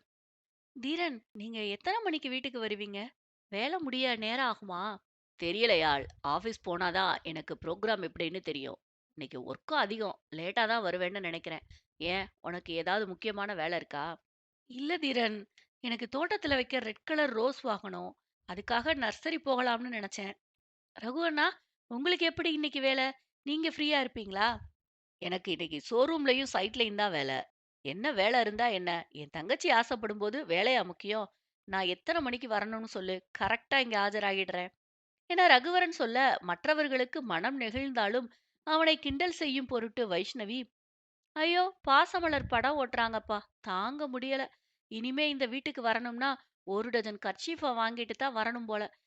ஏன் ரகு, உருட்டுறதா இருந்தாலும் ஒரு அளவு வேண்டாமா என நொடித்து கொண்டாள். அவ கிடக்குறா பொறாம பிடிச்சவ. ஏன் அண்ணானா அண்ணாதான் என ரகுவரன் கன்னத்தை கிள்ளிய மீயாள், நான் ஈவினிங் ஃபோன் பண்றேன் வந்துடுங்கண்ணா என புன்னகையோடு சொன்னாள். ஆதிரன் இருவரையும் ஒரு மாதிரியாக பார்த்துவிட்டு மீயாளிடம் விடை பெற்று அவன் காரில் ஏறிக்கொள்ள ரகுவரன் தன்னுடைய காரில் ஏறிக்கொண்டான். இருவரும் வேறு வேறு இடங்களுக்கு போக வேண்டியது இருந்ததால் வேறு வேறு காரில் தான் சென்றார்கள். மதியத்துக்கு மேல் ரகுவரனுக்கு போன் செய்யலாம் என மீயாள் நினைத்திருக்க அதற்குள் ஆதிரன் அவளுக்கு போன் செய்தான். ஹலோ தீரன், என்ன திடீர்னு போன் பண்ணிருக்கீங்க? என்ன விஷயம்? ஒன்னும் இல்ல. ஈவினிங் நீ எங்கேயோ வெளியில போகணும்னு சொன்னியே, நான் இன்னும் ஹாஃப் ஹவர்ல வந்துடுவேன். கிளம்பிரு என சொன்னவன் மேற்கொண்டு எதுவும் பேசாமல் போனை வைத்து விட்டான். காலையில கேட்டப்போ வேலை இருக்குன்னு எவ்வளோ பில்டப் பண்ணா, இப்போ என்னடான்னா தானே வழிய வந்து கிளம்புன்னு சொல்றானே என சிரித்து கொண்டவள் ரகுவரனுக்கு போன் செய்து ஆதிரன் வரும் விஷயத்தை தெரிவித்தாள். எனக்கும் தெரியுமியா, அதுக்காகத்தான் காலையில அவனுக்கு நேரா நான் உன் கூட வரேன்னு சொன்னேன். என்கிட்ட மட்டும் இல்ல, வேற யார்கிட்டயும் அவன் உன்னை விட்டு கொடுக்க மாட்டான். அத்தனை தூரம் நீ அவனுக்கு மட்டும்தான் உறுதியா இருக்கான். அது மட்டும் இல்ல, உங்களுக்கு இடையில யாரையும் நுழைய விடக்கூடாதுன்னு ரொம்ப தெளிவா இருக்கான். சரி நீ கிளம்பு, அவன் வந்துடப் போறான் என சொல்லிவிட்டு போனை வைக்க மீயாளும் புன்னகையுடன் எழுந்து தயாராக ஆரம்பித்தாள். வேக வேகமாக தயாராகி அவனுக்காக காத்திருக்க அவனும் நேரத்தோடு வந்து ரெஃப்ரெஷ் ஆகி வேறு உடை மாற்றிக் கொண்டு வந்தான். அவனிடம் டீயை நீட்ட வாங்கி குடித்தவன் பார்வை அவள் மேலேயே இருந்தது. அந்த பர்பிள் வண்ண புடவை அவள் மேனிக்கு கச்சிதமாக பொருந்தி இருந்தது. அதற்கேற்றவாறு அணிகலன்கள் அவளை நிறைத்திருக்க அழகாக பின்னலிட்டு பூச்சூடி இருந்தாள். ஏயாளி, நாம நர்சரிக்கு தானே போறோம் என குறும்பு புன்னகையோடு கேட்டான். எதற்காக கேட்கிறான் என தெரிந்து கொண்டவளுக்கு முகம் சிவந்தாலும், அது நேரம் இருந்தா அப்படியே எங்கேயாவது வெளியில போயிட்டு வரலான்னு நினைச்சேன் என தயங்கினாள். சரி, இப்படியே நின்னுட்டு இருந்தா எப்படி நேரம் இருக்கும்? வா கிளம்பலாம் என அவளை அழைத்து கொண்டு காரில் ஏறியவன் அவள் சொன்னபடி நர்சரிக்கு அழைத்துச் சென்று அவள் கேட்ட எல்லா செடிகளையும் வாங்கி கொடுத்தான். அடுத்து அவன் நேராக அழைத்துச் சென்றது நகைக்கடைக்குத்தான். இங்கே எதற்கு என முதலில் அவள் தயங்கினாலும் அவன் முறைப்பில் பம்மிக் கொண்டு அவனோடு செல்ல அவன் வாங்கி குவித்த வேகத்தை பார்த்து அவள் அயர்ந்துதான் போனாள். அவனை தடுப்பதற்கு அவளுக்குத்தான் பெரும் பாடாக இருந்தது. தங்கம், வைரம், பிளாட்டினம், ரூபி என எல்லா நகைகளிலும் ஒரு செட் மட்டும் எடுத்துக்கொண்டவள் அதற்கு மேல் வேண்டவே வேண்டாம் என மறுத்துவிட்டாள். இதுவே அவளுக்கு அதிகமாகத்தான் தோன்றியது. ஆனால் அதையும் வாங்கவில்லை என்றால் அவன் உண்டு இல்லை என்று ஆக்கிவிடுவான். இரவு உணவை முடித்துவிட்டு சாலையோரம் காரை நிறுத்திவிட்டு அங்கிருந்த நடைபாதையில் இறங்கி கைகோர்த்து கொண்டு நடக்க ஆரம்பித்தார்கள். என்னவோ இருவருக்கும் இந்த உலகையே வென்ற உணர்வு. அப்படி ஒரு உணர்வில் ஒருவித உற்சாகத்தோடு இருவரும் பேச்சு தேவையில்லாத ஒரு மௌனத்தோடு நடந்து கொண்டிருந்தார்கள். இரவு நேரம் ஆனதால் கொஞ்சம் பரபரப்பு இருந்தாலும் கூட்டம் அதிகமில்லை. ஐஸ்கிரீம் வேண்டுமென அடம்பிடித்தவளை எங்கேயாவது கடைக்குப் போய் நல்ல ஐஸ்கிரீமாக வாங்கிக் கொள்ளலாம் எனச் சொன்னாலும் கேட்காமல் தள்ளுவண்டியில் இருந்த ஐஸ்கிரீம் தான் வேண்டுமென சொல்ல வேறு வழியில்லாமல் வாங்கிக் கொடுத்தான். சின்ன குழந்தை போல குதூகலமாக அவன் கைகளில் இருந்த இரண்டையும் வாங்கிய மீயாள் அதை சுவைத்துக் கொண்டிருக்க, ஆதிரன் அவளை ஆசையுடன் பார்த்தான். "என்ன தீரன், என்னையே பார்க்கறீங்க? உங்களுக்கும் வேணுமா? உங்களுக்கு வேணும்னா வேற வாங்கிக்கோங்க" என அவள் ஐஸ்கிரீமை சாப்பிடுவதில் மும்மரமாக இருக்க, இரு பக்கமும் தலையாட்டிச் சிரித்துக் கொண்ட ஆதிரன், "எனக்கு வேண்டாம், வா போகலாம்" என அவளை அழைத்துச் சென்றான். "தீரன், இப்பவே வேணும்னா வாங்கிக்கோங்க. அப்புறம் காருக்கு வந்ததும் என்கிட்ட கேட்டா நான் தரமாட்டேன்" எனச் சொன்னவள், "இருந்தாலும் உங்கள நம்ப முடியாது. அப்புறம் கேட்டீங்கன்னா என்ன பண்றது?" 2 ஐஸ்கிரீமிலும் கொஞ்சம் கொஞ்சம் சாப்பிட்டு விட்டு வெற்றிகரமாக அவனைப் பார்த்தவள், "இனிமே நீங்க சாப்பிட மாட்டீங்க" என துள்ளி குதித்துக்கொண்டு காரை நோக்கி ஓடினாள். இருவரும் காரில் ஏறிக்கொண்டதும் அவள் ஐஸ்கிரீம் சாப்பிடும் அழகை பார்த்துக் கொண்டிருந்தவன், "ஏன் ஆள், நீ கையில குடுத்தாதான் அந்த ஐஸ்கிரீமை சாப்பிட முடியுமா என்ன?" என அவன் பார்வை அவள் உதட்டில் திசை மாறியது. "இங்க பாருங்க, நீங்க என்ன பார்க்குற பார்வையே சரியில்ல. இந்த மாதிரி எல்லாம் பார்த்தா அப்புறம் உங்க கன்னி விரதம் என்ன ஆகுறது?" "கன்னி விரதமா?" "ஆமா, நான் தொட்டா உங்க கருப்பு போயிடும்னு எட்டி நின்னு நீங்க கன்னி விரதம் தானே இருக்கீங்க." "கருப்பா?" "அதான் கற்பு பாஸ் கற்பு." "நான் எப்படி அப்படி சொன்னேன்?" "அப்புறம் ஏன் தள்ளி இருந்தீங்களா?" "அதான் கோவமா இருந்தேன்ல." "கோவமா இருந்தா தள்ளி இருக்கணுமா?" "அப்புறம் என்ன பண்ணணும்? உன்ன கொஞ்சணுமா?" "ஏன் கொஞ்சுனாதான் என்னவா?" என மீயாள் சினுங்கலாக கேட்க, சட்டென்று அவன் சிரித்து விட்டான். "நீ இருக்கியே" என அவன் தலையாட்டிச் சிரிக்க, அவன் சிரிப்பையே அவள் ஆவலாக பார்த்துக் கொண்டிருந்தாள். "என்னடி திங்கிற மாதிரி பாக்குற?" "ஏன் பார்த்தா என்னவா?" என அவள் கேட்க, அவளை அருகில் இழுத்தவன், "நீ அப்படி பார்த்தா என்னால இப்படி சும்மா உட்கார முடியாது" என அவள் கீழ் உதடுகளை கவ்விக்கொண்டவன், மெதுவாக மேல் உதடுகளையும் கவ்விக்கொண்டு, வழக்கம் போல அவள் இரு உதடுகளையும் தனக்குள் அடக்கிக் கொண்டு, அதை ஆழ்ந்து சுவைக்க ஆரம்பித்தான். கட்டுப்பாடற்று அவனது கைகள் அவள் உடலில் ஆங்காங்கே பயணப்பட, அவள் திணறிப் போனாள். முதலிலேயே அவனை அவ்வளவு சீக்கிரம் தடுத்துவிட முடியாது. அவளுக்குள் மூழ்கிவிட்டால் அவனைத் தடுப்பது மிகக் கடினம். இப்போது சாலையில் இருப்பதை அவள் மனம் உணர்ந்து கொள்ள, அவனோ அதைப் பற்றி எண்ணமே இல்லாமல் இருந்தான். அவனது உயர் ரக வெளிநாட்டுக் காரிலிருந்து உள்ளே நடப்பதை வெளியே பார்ப்பது கடினம்தான். என்ன இருந்தாலும் பொது இடத்தில் அவளால் அவனோடு ஒன்ற முடியாமல் தவித்தாள்.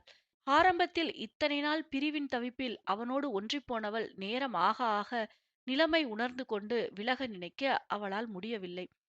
ஒரு கட்டத்தில் அவன் அவளை சீட்டில் சாய்த்து முன்னேறத் தொடங்க, அதற்கு மேல் தாங்க முடியாமல் அவனை வலுக்கட்டாயமாக பிரிய, அவனோ, "என்னடி" என கோபத்தில் சீறினான்.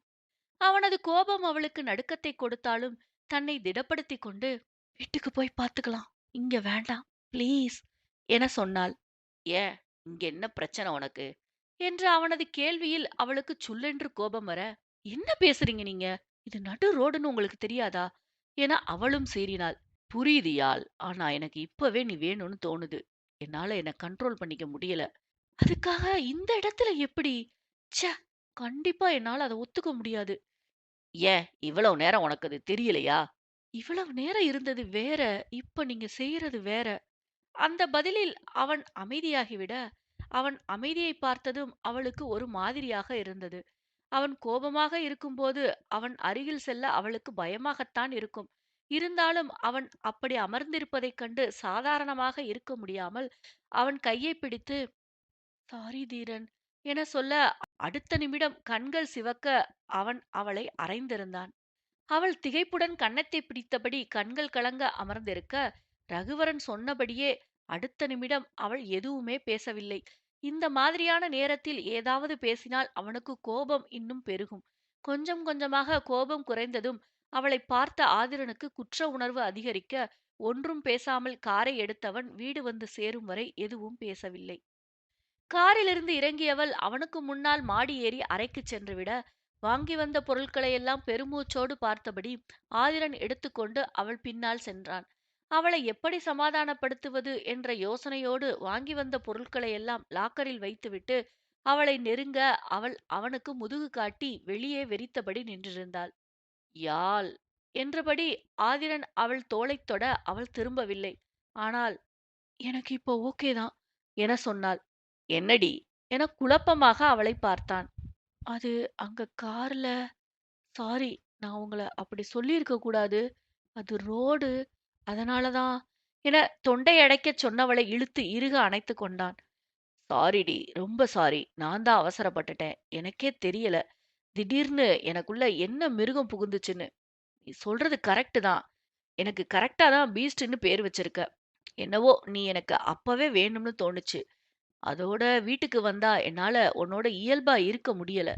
இங்க வச்சு உன்னை காயப்படுத்தினது தான் ஞாபகம் வருது. அது மட்டும் இல்லாம எங்க உன்னை காயப்படுத்திடுவோனோன்னு பயமா இருக்கு. நான் அவசரப்பட்டிருக்க கூடாது. இனி இது போல உன்கிட்ட நடந்துக்க மாட்டேன். ட்ரீட்மெண்ட் ஃபுல்லா முடியட்டும். அதுக்கப்புறம் எதுவா இருந்தாலும் பார்த்துக்கலாம். நான் உன்னை கஷ்டப்படுத்தி இருந்தா என்ன மன்னிச்சிடு யாழ் என அவள் கழுத்து வளைவில் முகம் பதித்தவன் அவளை நிமிர்ந்தே பார்க்கவில்லை. திரண், இங்க பாருங்க. ப்ளீஸ் என்ன பாருங்க. நீங்க என்ன எதுவும் கஷ்டப்படுத்தல. நான் தான் தேவையில்லாம உங்கள டெம்ப் பண்ணிட்டேன். உங்களுக்குள்ள இவ்வளவு யோசனை ஓடுதுன்னு தெரியாம எப்பவும் போல சாதாரண முத்தத்தோட முடிஞ்சிடும்னு நினைச்சிட்டேன். நான் உங்களோட மனைவி. உங்களுக்கு என் மேல எல்லா உரிமையும் இருக்குன்னு அப்புறம் தான் புரிஞ்சுது. எனக்கு இதுல எந்த பிரச்சனையும் இல்ல. ஆனா அங்க வேண்டாம்னு சொன்னேன். அவ்வளவுதான் என அவன் முகத்தை பார்த்தபடி சொன்னாள். மின்னகையுடன் அவள் கன்னத்தை பற்றிய ஆதிரன், இல்லையால் இது வேண்டாம். என்னால எவ்வளவு தூரம் கண்ட்ரோலா இருக்க முடியும்னு எனக்கு தெரியல. உன்னை ரொம்ப கஷ்டப்படுத்திட்டா எனக்கு அதுவே குற்ற உணர்ச்சியா இருக்கும். இன்னும் கொஞ்ச நாள் தானே, அதுவரை அட்ஜஸ்ட் பண்ணிப்போம் என்றபடி அவள் நெற்றியில் இதழ் பதித்தான். அவள் உதட்டை பிதுக்கி, அதுக்காக ஒரு ஹக்கு ஒரு கிஸ்ஸு கூடவா இல்ல என கேட்க அவன் வாய்விட்டு சிரித்து விட்டான். அடியே, நீ சரியான கிராதகின்னு எனக்கு தெரியும்டி. முத்தத்தை ஸ்டார்ட் பண்ணனா அது எங்க போய் முடியும்னு எனக்கு தெரியும். பேசாம போய் இழுத்து போத்திட்டு தூங்கு. அதுதான் நம்ம 2 பேருக்கும் நல்லது என அவள் கன்னத்தை தட்டிவிட்டு குளியலறைக்குள் நுழைந்து கொள்ள அவளும் உடைமாற்றி விட்டு பேசாமல் சென்று படுத்துக் கொண்டாள். ஏன் தீரன், உங்களுக்கு எப்ப ட்ரீட்மெண்ட் முடியும்? அது என்ன வெண்ணெய்க்கு இப்போ? இல்ல, சும்மா தெரிஞ்சுக்கலாம்னு தான். ஒரு ஆணி வேண்டாம். நீங்க பேசாம தூங்குங்க. சரிதான் போடா என்று நொடித்துக்கொண்டு வேகமாக அவன் அருகில் வந்து அவன் இதழில் இதழ் பதித்துவிட்டு அங்கிருந்து ஓட, அடியேய் என அவன் அவளைத் துரத்த, கட்டிலைச் சுற்றிச் சுற்றி ஓடியவள் கடைசியில் அவன் கைகளில் அகப்பட்டுக் கொள்ள, அவளை அணைத்துக் கொண்டு அப்படியே கட்டிலில் சரிந்தான்.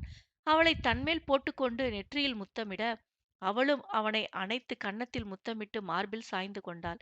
இருவரும் ஒருவரை ஒருவர் அணைத்தபடி புன்னகையுடன் அப்படியே உறங்கிப் போயினர். அத்தியாயம் 99.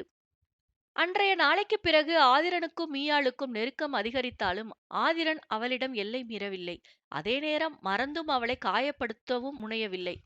எத்தனை கோபம் வந்தாலும் பொருட்களிடம் அதை காட்டினான் இல்லை. தன்மேல் காட்டிக்கொண்டானே தவிர அவளை காயப்படுத்த நினைக்கவில்லை. மருத்துவர் அது கூட ஒரு நல்ல முன்னேற்றம் என்று சொன்னார். எத்தனை கோபத்திலும் அவளை மட்டும் அவன் இனம் கொண்டுதான் இருக்கிறான். அதனால் மட்டும்தான் திருமணத்திற்கு அவர் சரி என்று சொன்னார். அவள் அவனுடன் இருந்தால் நிச்சயம் அவன் மனநிலையில் முன்னேற்றம் வரும் என அவர் நினைத்திருக்க, அதே போல அவன் நல்ல முறையில் முன்னேறி வந்தான். மருத்துவரும் அவனுக்கு சிறப்பான சிகிச்சை அளிக்க கொஞ்சம் கொஞ்சமாக அவன் நிலை முன்னேறி வந்தது.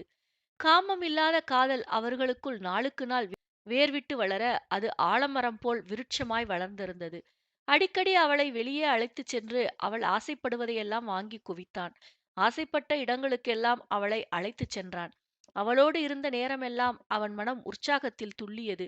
இதுவே போதும் என்பது போல இருவரும் வேறு எதையும் யோசிக்காமல் ஒருவர் அருகாமையை ஒருவர் மகிழ்ச்சியோடு அனுபவித்தனர். அவ்வப்போது சில செல்ல சீண்டல்கள், குறும்பு பேச்சுக்கள், முத்தங்கள் எல்லாம் பரிமாறப்பட்டது. ஆனாலும் அதற்கு மேல் அதை கொண்டு செல்லவில்லை. தன் நிலையை புரிந்து கொண்ட ஆதிரன் இப்போது கொஞ்சம் தெளிவாயிருந்தான். அன்று அவசர அவசரமாய் தோசை வார்த்து கொண்டிருந்த மீயாள் தோசைக்கல்லில் கையை சுட்டுக்கொள்ள, ஆவென்று மெலிதாய் அலறியது கூட ஆதிரன் செவிகளில் தப்பாமல் விழுந்தது. என்னடி ஆச்சு என்றபடி உள்ளே வந்தவன், என்ன மறுபடியும் தோசை கல்லுல சுட்டுக்கிட்டியா?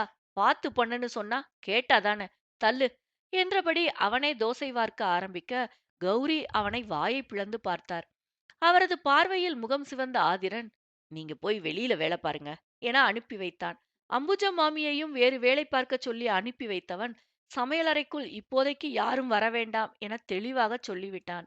அவள் அவனுக்கு உதவி செய்யப் போக அவளைத் தடுத்து தூக்கி அங்கிருந்த மேடையில் அமர வைத்தவன், தோசை சுட்டு வைக்க வைக்க அவனுக்கு ஒரு வாய் ஊட்டிவிட்டவள் தானும் சாப்பிட்டுக் கொண்டிருந்தாள். அவனை ஆசையாகப் பார்த்தவள் அடுத்த வாய் ஊட்டிவிடப் போகும்போது, சட்டென்று அவனை இழுத்து தன் இதழுக்குள் இருந்த தோசையை அவன் இதழுக்கு இடம் மாற்றினாள். அவன் சுகமாக அதிர்ந்தபடி அவளைப் பார்த்தவன், பிறகு முகம் சிவந்து வேறு பக்கம் திரும்பிக் கொள்ள, முழுவதும் தோசையை அப்படியே ஊட்டிவிட ஆரம்பித்தாள். இருவரும் சற்று அதிகமாகவே சாப்பிட்டு முடிக்க, இருவருக்குமே ஒருவித ஏகாந்த மனநிலை. எங்காவது அவனோடு வெளியில் செல்ல வேண்டும் போல் இருக்க, அவனும் அதே நேரத்தில் அவளை ஒருவித எதிர்பார்ப்போடு பார்த்தான். அப்படியெல்லாம் உங்களை விட்டுவிடுவேனா என்று அவர்களுக்கு இடையில் வைஷ்ணவி உள்ளே புகுந்து வந்து, ஹாய் என்றபடி அமர்ந்தாள். மீயாள் ஒருவித கடுப்போடு, என்னடி எனக் கேட்டாள். ஒன்னும் இல்லடி, சும்மாதான் வந்தேன். இன்னைக்கு ரகுக்கும் சாருக்கும் லீவு தானே, போர் அடிச்சுச்சேன்னு வந்தேன். கௌதம் வீட்ல இல்லையா? அவன் எங்க வீட்ல இருக்கான். கல்யாணம் நிச்சயம் ஆனதுல இருந்து டெய்லி கனி கூட அவுட்டிங் போயிட்டு இருக்கான் என பெருமூச்சோடு சொன்னாள். உனக்கு ரொம்ப வருத்தம் போல. வருத்தம்லாம் இல்ல. அப்புறம் என்ன பொறாமையா? அப்படி வேணா சொல்லலாம். இதுக்கு அதுவே பெட்டர். அட போமியா. அவன் டெய்லி போன்ல உருகுறத பார்த்தா உனக்கே டென்ஷன் ஆகும். உனக்கும் தான் லவ் மேரேஜ். நீ என்ன போன்ல இப்படியா கடலை போட்ட? எவ்வளவு டீசெண்டா நடந்துக்கிட்ட. ஆனா அவன் ஒரு பச்சை மண்ணு பக்கத்துல இருக்குன்னு நினைப்பே இல்லாம அவன் பாட்டுக்கு ரொமான்ஸ் பண்ணிட்டு இருக்கான் என வைஷ்ணவி பொறுமினாள். இப்ப அவன் ரொமான்ஸ் பண்றது உனக்கு பிரச்சனையா? இல்ல உன்னால பண்ண முடியலைன்னு வைத்தெரிச்சலா? ரெண்டும் தான் என எரிச்சலோடு சொன்னாள். உங்க அண்ணன் ஒரு மாங்கா மடையன்னு தெரிஞ்சும் அவனை போய் காதலிச்சேனே, என்ன சொல்லணும்? ஃபோன் பண்ணுனா ஃபோனை எடுத்துட்டு என்ன விஷயம் சீக்கிரம் சொல்லுன்னு சொல்றான். அட்லீஸ்ட் ஹாய் டார்லிங், ஹலோ பேபின்னு ஏதாவது பேசுவோம்னு இருக்கா? ஒன்னும் கிடையாது. இவனை வச்சுட்டு காலம் பூரா நான் என்னென்ன கஷ்டத்தை அனுபவிக்க போறேன்னு தெரியல. பார்க்க நல்லா இருக்கானேன்னு படுகுழியில விழுந்துட்டேன். காலேஜ்ல இருந்து எத்தனை பேர் லவ் பண்றதை எல்லாம் பார்த்து எவ்வளவு ஆசையா நமக்குன்னு ஒருத்தன் வரட்டும்னு காத்திருந்தேன். ஆனா இது சரியான ரோபோவா இருக்கு. மூஞ்சில ஒரு ஃபீலிங்கும் காமிக்க மாட்டேங்குது என வைஷ்ணவி புலம்ப ஆரம்பித்தாள். ரொம்ப தான் பேசாத வைஷு. எல்லாம் தெரிஞ்சுதானே எங்க அண்ணனை பார்த்து மயங்குன. அப்புறம் என்ன? ஆமா, இல்லனாலும் உங்க அண்ணனுக்கு கியூ கட்டி தான் பொண்ணுங்க வரிசையில நின்னுச்சு. சரிதான் போடி. ஏன் எங்க அண்ணனுக்கு என்ன குறைச்சல்? இப்ப வேணும்னாலும் சொல்லு. அவருக்கு வரிசையில பொண்ண கொண்டு வந்து நிப்பாட்டுறேன். அதுவும் உன்ன மாதிரி இல்லாம நல்ல பொண்ணா என மீயாள் அவளை வெறுப்பேற்றினாள். புரிஞ்சு போச்சுடி, புரிஞ்சு போச்சு. நீ என்ன முடிவுக்கு வந்துட்டேன்னு புரிஞ்சு போச்சு. உங்க அண்ணனை நான் குறையே சொல்லல தெய்வமே. கஷ்டப்பட்டு அவரை ஓகே சொல்ல வச்சிருக்கேன். எதையாவது இடையில புகுந்து குழப்பி விட்டுறாத என வைஷ்ணவி அவளை கையெடுத்து கும்பிட்டதும் தான் போனால் போகிறது என அதோடு விட்டாள். ரகுவரனும் குளித்து உடைமாற்றி கீழே வந்தவன் அவர்களோடு பேசிக்கொண்டு அமர, அவனுக்கும் வைஷ்ணவிக்கும் உணவு பரிமாறிவிட்டு மீயாள் ரகுவரனுக்கு கண்களை காட்டினாள். அவனை தனியாக அழைத்து வந்தவள், என்ன அண்ணா, நீங்க உண்மையிலேயே வைஷ்வ புடிச்சுதான் ஓகே சொன்னீங்களா? அவகிட்ட பேச மாட்டேங்கிறீங்களா? எங்கேயும் அழைச்சிட்டு போக மாட்டேங்கிறீங்களா? அவ ஃபீல் பண்றா என கேட்டாள். கொஞ்சம் வேலை இருந்துச்சு மியா. மத்தபடி நான் புடிச்சுதான் ஓகே சொன்னேன். சரி அண்ணா, இன்னைக்கு உங்களுக்கு லீவு தானே? எங்கேயாவது அவள வெளியில அழைச்சிட்டு போங்க என சொல்ல அவனும் சரி என தலையாட்டினான். இயல்பாக வந்து அமர்வது போல வைஷ்ணவி அருகில் அமர்ந்தவன், வைஷு இன்னைக்கு நீ ஃப்ரீயா? எனக்கு லீவ் தான். எங்கேயாவது வெளியில போகலாமா என கேட்க வைஷ்ணவி அவனை ஆச்சரியத்துடன் பார்த்தாள். தன்னை கிள்ளி பார்த்து கொண்டவள், என்னது இது? விஸ்வாமித்திரர் திடீர்னு பாசத்தை பொழியிறார் என வைஷ்ணவி மீயாளை ஒரு மாதிரியாக பார்த்தாள். இந்த மேனகையை பார்த்து மயங்கி இருப்பாரு என வைஷ்ணவியை பார்த்து மீயாள் கிண்டல் செய்தாள். அப்படியெல்லாம் மயங்குற ஆள் கிடையாதே இவரு என வைஷ்ணவி ரகுவரனை சந்தேகமாக பார்த்தாள். இப்ப என்னடி, நீ கிளம்ப போறியா இல்ல இப்படியே பேசிட்டு இருக்க போறியா?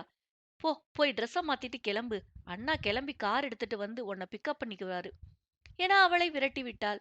ரகுவரனும் வைஷ்ணவியும் காரில் போகும்போது, ரகு, உண்மைய சொல்லுங்க. மீயா சொன்னான் தானே என்ன வெளியில அழைச்சிட்டு போறீங்க என சோகத்தோடு கேட்டாள். புன்னகையோடு தன் கார் டேஷ்போர்டில் இருந்து 2 டிக்கெட்டுகளை எடுத்து அவளிடம் கொடுத்து, இத நான் 2 நாள் முன்னாடியே புக் பண்ணிட்டேன். ஆஃப்டர்நூன் தான் ஷோ. அதனால நான் அந்த நேரம் உன்கிட்ட சொல்லிக்கலாம்னு நினைச்சேன். மியா சொன்னதும் உடனே அழைச்சிட்டு வந்துட்டேன். இப்போ நாம மால்ல ஷாப்பிங் பண்ணிட்டு அப்புறமா ஃபிலிம் போகலாம் என சொன்னான். ரகு, உண்மையிலேவா? ஐ அம் சோ ஹாப்பி என்றபடி அவனை பாய்ந்து அணைத்துக் கொண்டவள், பிறகு அவன் என்ன சொல்வானோ என சட்டென்று நகர்ந்து கொண்டாள். சாரி, ஒரு எக்ஸைட்மெண்ட்ல கட்டிப்பிடிச்சிட்டேன் என தயக்கத்தோடு சொன்னாள். இனிமே நீ மட்டும் தானே கட்டிப்பிடிக்க போற ஷனா பேபி, அதனால பரவாயில்ல என அவள் கன்னத்தை ஆதூரமாக தட்டியவன், உன்னோட உணர்ச்சிகளை அடக்க வேண்டிய அவசியம் இல்ல ஷனா. எனக்குத்தான் டைம் வேணும்னு கேட்டேன். அதுக்காக உன்னை எந்த விதத்திலும் நான் தடுக்க மாட்டேன். அதே நேரம் நீ கட்டிப்பிடிச்சதும் பதிலுக்கு நானும் கட்டிப்பிடிக்கணும்னு எதிர்பார்க்க கூடாது. எனக்கு தோணும் போது கட்டாயம் நான் செய்வேன். எனக்கு மட்டும் தோணுச்சுன்னா அதுக்கப்புறம் நீயே தடுத்தாலும் நான் கேட்க மாட்டேன் என அவளையே ஆழ்ந்து பார்த்தபடி சொல்ல, அவளுக்குத்தான் அவனது பார்வையில் தவிப்பாய் இருந்தது. வெளியே சென்று திரும்பும்போது வைஷ்ணவிக்கென்று ரகுவரன் பார்த்து பார்த்து நிறைய பொருட்களை வாங்கிக் கொண்டிருந்தான். அதையெல்லாம் மீயாளிடம் வைஷ்ணவி ஆசையாக காட்டிக் கொண்டிருந்த போது தங்களுக்குள் நடந்த பேச்சுவார்த்தையை பற்றியும் வைஷ்ணவி சொன்னாள். எனக்கு என்னவோ அண்ணாவுக்குள்ள மாற்றம் வந்துடுச்சுன்னு நினைக்கிற வைஷு.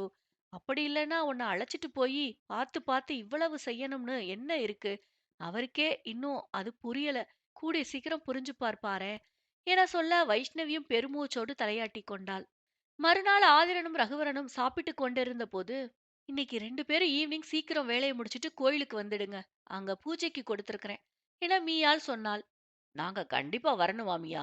நீயே அத பாத்துக்கிட்டா என்ன என ரகுவரன் கேட்டான். என்ன அண்ணா, 2 நாளா சொல்றேன். இப்போ வந்து இப்படி சொல்றீங்க? அதெல்லாம் முடியாது. நீங்க 2 பேரும் கண்டிப்பா வந்தே ஆகணும். ஏன் ஆள், ஏதாவது முக்கியமான பூஜையா என ஆதிரன் கேட்டான். இப்பவாது கேட்கணும்னு தோணுச்சே. ரகு அண்ணா கல்யாணம் நல்லபடியா நடக்கணும்னு தான் பூஜைக்கு கொடுத்திருக்கேன். அதனால கண்டிப்பா 2 பேரும் வந்துடுங்க என சொல்ல இருவரும் ஒருவரை ஒருவர் பார்த்து கொண்டார்கள். ரொம்ப நாள் கழிச்சு இந்த மாதிரியான வார்த்தையெல்லாம் இங்க கேக்குறோம் யாழ். கடைசியா நானும் ரகுவும் மேட்ச் விளையாட போகும்போது அம்மாவும் அப்பாவும் இதே போல பூஜை பண்ணாங்க என ஆதிரன் தழுதழுப்பான குரலில் சொன்னான். மீயாளுக்கு கண்கள் கலங்கினாலும் சமாளித்துக் கொண்டு, ஷ், இனி பழச பத்தி நினைச்சு இப்படியெல்லாம் கண்கலங்க கூடாது. அவங்க தெய்வமா இருந்து உங்க 2 பேரையும் பார்த்துட்டு தான் இருப்பாங்க. அவங்க இல்லைன்னா என்ன, அவங்க சார்பாதான் என்ன உங்களுக்காக அனுப்பியிருக்காங்கன்னு நினைச்சுக்கோங்க. இப்போ ஒழுங்கா சீக்கிரம் கிளம்பி ஆபீஸுக்கு போங்க. அப்பதான் நேரத்தோட திரும்பி வரலாம் என சொல்ல இருவரும் அவளை நெகிழ்ச்சியுடன் பார்த்துவிட்டு புன்னகையோடு தலையாட்டினார்கள். ரகுவரன் திருமணத்திற்கு என்று மீயாளே பார்த்து பார்த்து எல்லாம் செய்ய ஆண்கள் இருவருக்குமே தலைக்கால் புரியவில்லை. தங்களுக்கென்று ஒரு உறவு வந்த மகிழ்ச்சியில் உள்ளம் முழுவதும் நிறைய அவளது அன்பில் திணறி போனார்கள். அன்று நண்பர்கள் எல்லோரும் சேர்ந்து சர்வேஸ்வரனையும் காயத்ரியையும் பார்த்துவிட்டு வரலாம் என கிளம்பினார்கள். இப்போது ஓரளவுக்கு லதாவும் அஜயும் நெருங்கி பழகத் தொடங்கியிருந்தார்கள். போனிலும் சகஜமாக பேசிக்கொள்ள ஆரம்பித்திருந்தார்கள்.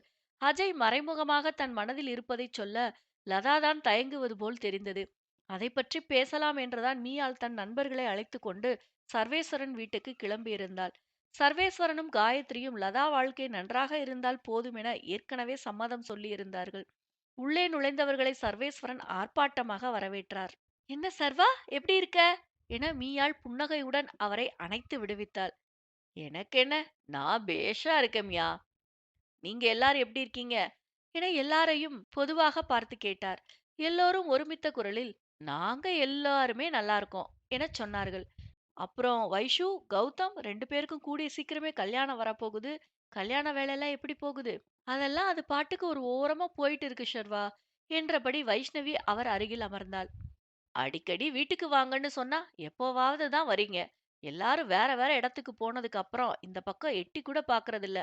இப்படி இல்ல சர்வா. அந்த அபார்ட்மெண்ட்ல நாமெல்லாம் சந்தோஷமா இருந்ததுதான் நாங்க லாஸ்டா ஒன்னா இருந்தது. அதுக்கப்புறம் என்னையும் வைஷுவையும் தவிர எல்லாரும் தனித்தனியா பிரிஞ்சு போயிட்டாங்க. இப்பத்தானே கௌதமே வந்தான்.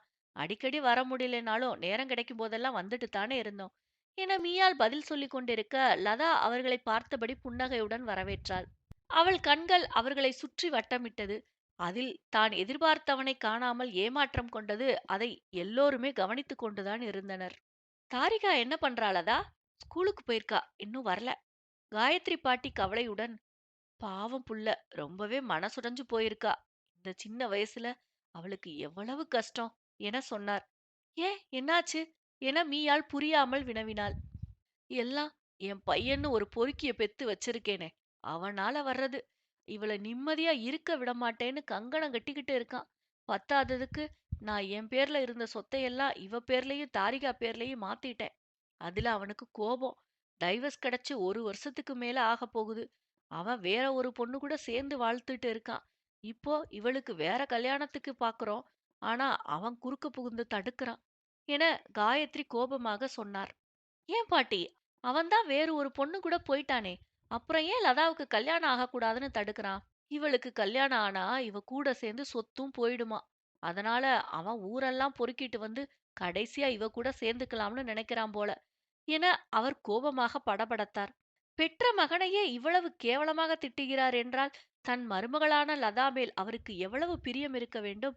பாவம்மா இவ.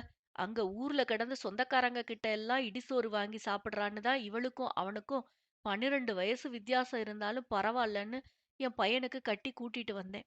இங்க வந்தாலாவது இவ நல்லா இருப்பான்னு நினைச்சேன். இவ அவனை மாத்திடுவான்னு நினைச்சேன். ஆனா நான் தப்பு பண்ணிட்டேன்.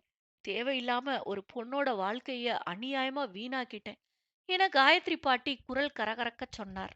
பாட்டியின் வருத்தத்தை புரிந்து கொண்ட லதா, அத்தை, நீங்க ஏன் கவலைப்படுறீங்க? இப்படியெல்லாம் நடக்கும்னு நீங்க நினைச்சா பார்த்திருப்பீங்க. நான் வாங்கி வந்த வர அப்படி. அதுக்கு நீங்க என்ன செய்வீங்க?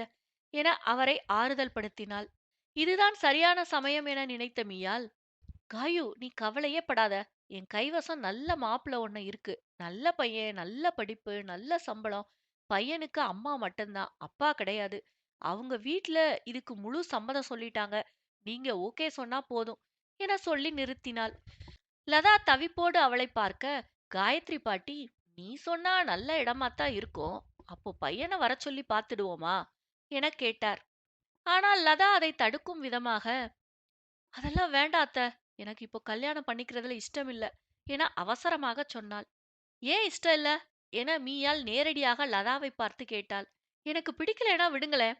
அதுதான் ஏன் பிடிக்கல என மீயாள் கிடுக்குப்பிடியாக கேள்வி கேட்கவும், லதா என்ன சொல்வதென்று தெரியாமல் தவிப்புடன் அவளை பார்த்தாள். நான் சொல்லவா? உங்களுக்கு யாரையோ பிடிச்சிருக்கு, அதுதானே காரணம். அது யாருன்னு சொல்லுங்க. அப்படியெல்லாம் ஒண்ணும் இல்ல. சரி, இந்த மாப்பிள அஜயா இருந்தா உங்களுக்கு ஓகேவா என மீயாள் நேரடியாக விஷயத்திற்கு வந்தாள். அஜயா என அவள் அதிர்ச்சியுடன் மீயாளை பார்த்து பின் தடுமாறி தன்னை சமாளித்துக் கொண்டு, அவருக்கு இதுல சம்மதமா என தொண்டை அடைக்க கேட்டாள். சம்மதம் இல்லாமலா 2 மணி நேரமா வெளியில நிக்கிறேன் என்றபடி அஜய் உள்ளே வர எல்லோரும் அவனை திரும்பி பார்த்தார்கள். இவன் இவ்வளவு பறக்காவட்டி பயலா இருப்பான்னு தெரியாம இவனுக்கு ஓவரா பில்டப் வேற பண்ணிட்டேன்டி என மீயால் குனிந்து வைஷ்ணவி காதில் முணுமுணுக்க அவள் பக்கென்று சிரித்து விட்டாள். மற்றவர்களுக்கும் அது காதில் விழுந்துவிட வாய்மூடி சிரித்துக் கொண்டார்கள்.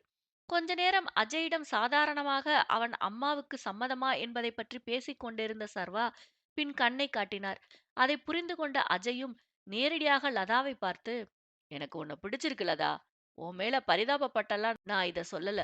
உண்மையிலேயே பிடிச்சிருக்கு. உனக்கும் பிடிச்சிருந்தா சொல்லு, நாம கல்யாணம் பண்ணிக்கலாம் என சொன்னான். பரவாயில்லையே, பையன் ஃபார்ம்ல தான் இருக்கான் போல வைஷு என மீயாள் சொல்லிக் கொண்டிருக்கும்போது வெளியே ஏதோ சத்தம் கேட்டது. என்னவென்று பார்த்தால் கிருஷ்ணாதான் கோபத்தோடு அவர்களை நோக்கி வந்து கொண்டிருந்தான். அத்தியாயம் 100. கிருஷ்ணாவை அந்த நேரத்தில் அங்கே யாரும் எதிர்பார்க்காததால் எல்லோருக்குமே அதிர்ச்சியாகத்தான் இருந்தது. ஆனால் கௌதம் முன்வந்து, என்ன வேணும் என கேட்டான். என்ன வேணுமா? என் பொண்டாட்டியும் குழந்தையும் வேணும் என கிருஷ்ணன் நக்கலாக சொன்னான். என்னது? பொண்டாட்டி குழந்தையா? உங்க 2 பேருக்கு டைவர்ஸ் ஆகி 2 வருஷம் ஆக போகுது கிருஷ்ணன் சார். உங்களுக்கு மறந்து போச்சா என வைஷ்ணவி அவனுக்கும் மேல் நக்கலோடு கேட்டாள். அது எப்படி வைஷு சாருக்கு ஞாபகம் இருக்கும்? சார் தான் டைவர்ஸ் அப்ளை பண்ண அடுத்த மாசமே வேற ஒரு பொண்ண கூட்டிட்டு வந்து குடும்பம் நடத்த ஆரம்பிச்சிட்டாரே என கௌதம் அவனை கேவலமாக பார்த்தவாறே சொன்னான். இங்க பாருங்க, உங்க யார்கிட்டயும் நான் பேச வரல. நான் பேச வந்தது என் ஒய்ஃப் கிட்ட. தேவையில்லாம நீங்க இதுல குறுக்க வர வேண்டாம் என கிருஷ்ணன் அலட்சியமாக சொல்ல, அஜய் கோபத்தோடு ஏதோ பேசப் போக மீயாள் வேண்டாம் என சைகை காட்டி தடுத்தாள். இந்த பிரச்சனையை லதா எப்போது இருந்தாலும் தனியே தான் சமாளித்தாக வேண்டும். அதனால்தான் அவள் தடுத்தது. எல்லோரும் அமைதியாக இருக்க கிருஷ்ணன் லதாவிடம் வந்து, இங்க பாரு லதா, இதுவரை நமக்குள்ள நடந்த எல்லா பிரச்சனையையும் விடு. இனிமே நான் திருந்தி நல்லவனா இருக்கேன். நாம நம்ம பொண்ணுக்கு நல்ல அப்பா அம்மாவா இருப்போம். என் பேச்ச கேட்டு என் கூட வந்துடு என சொன்னான். எதுக்காக? உங்களுக்கும் உங்க கேர்ள் ஃப்ரெண்டுக்கும் சோறாக்கி போடவா என லதா கோபத்தோடு கேட்டாள். முதலில் தடுமாறினாலும் பிறகு கிருஷ்ணன் சுதாரித்துக் கொண்டு, அதான் போனதெல்லாம் விட்டுடுன்னு சொன்னேனே, இனி அப்படி எதுவும் நடக்காது. அதுக்கு நான் உனக்கு உத்தரவாதம் தரேன். எனக்காக இல்லைனாலும் நம்ம பொண்ணுக்காக நீ இத பத்தி யோசி என சொல்ல, லதா என்ன சொல்வதென்று தெரியாமல் தயக்கமாக நின்றிருந்தாள். அவள் அப்படி அமைதியாக நின்றது அஜய்க்கு கோபத்தை கொடுக்க, வேகமாக வெளியேற போனவனை மீயாள் தான் தடுத்து நிறுத்தியிருந்தாள். அதை கவனித்த லதா, அவன் கோபம் புரிந்து இதற்கு மேலும் தான் அமைதியாக இருக்கக்கூடாது என கிருஷ்ணனை நிமிர்ந்து பார்த்தாள். எனக்கு உன் கூட வாழ விருப்பம் இல்ல. அதனால தான் டைவர்ஸ் பண்ணேன். உங்க கூட சேர்ந்து வாழணும்னு நினைச்சிருந்தா அப்படி செஞ்சிருக்க மாட்டேன். ஆரம்பத்துல இருந்து இந்த வாழ்க்கைய நீங்களும் சரி, நானும் சரி காதலா வாழல.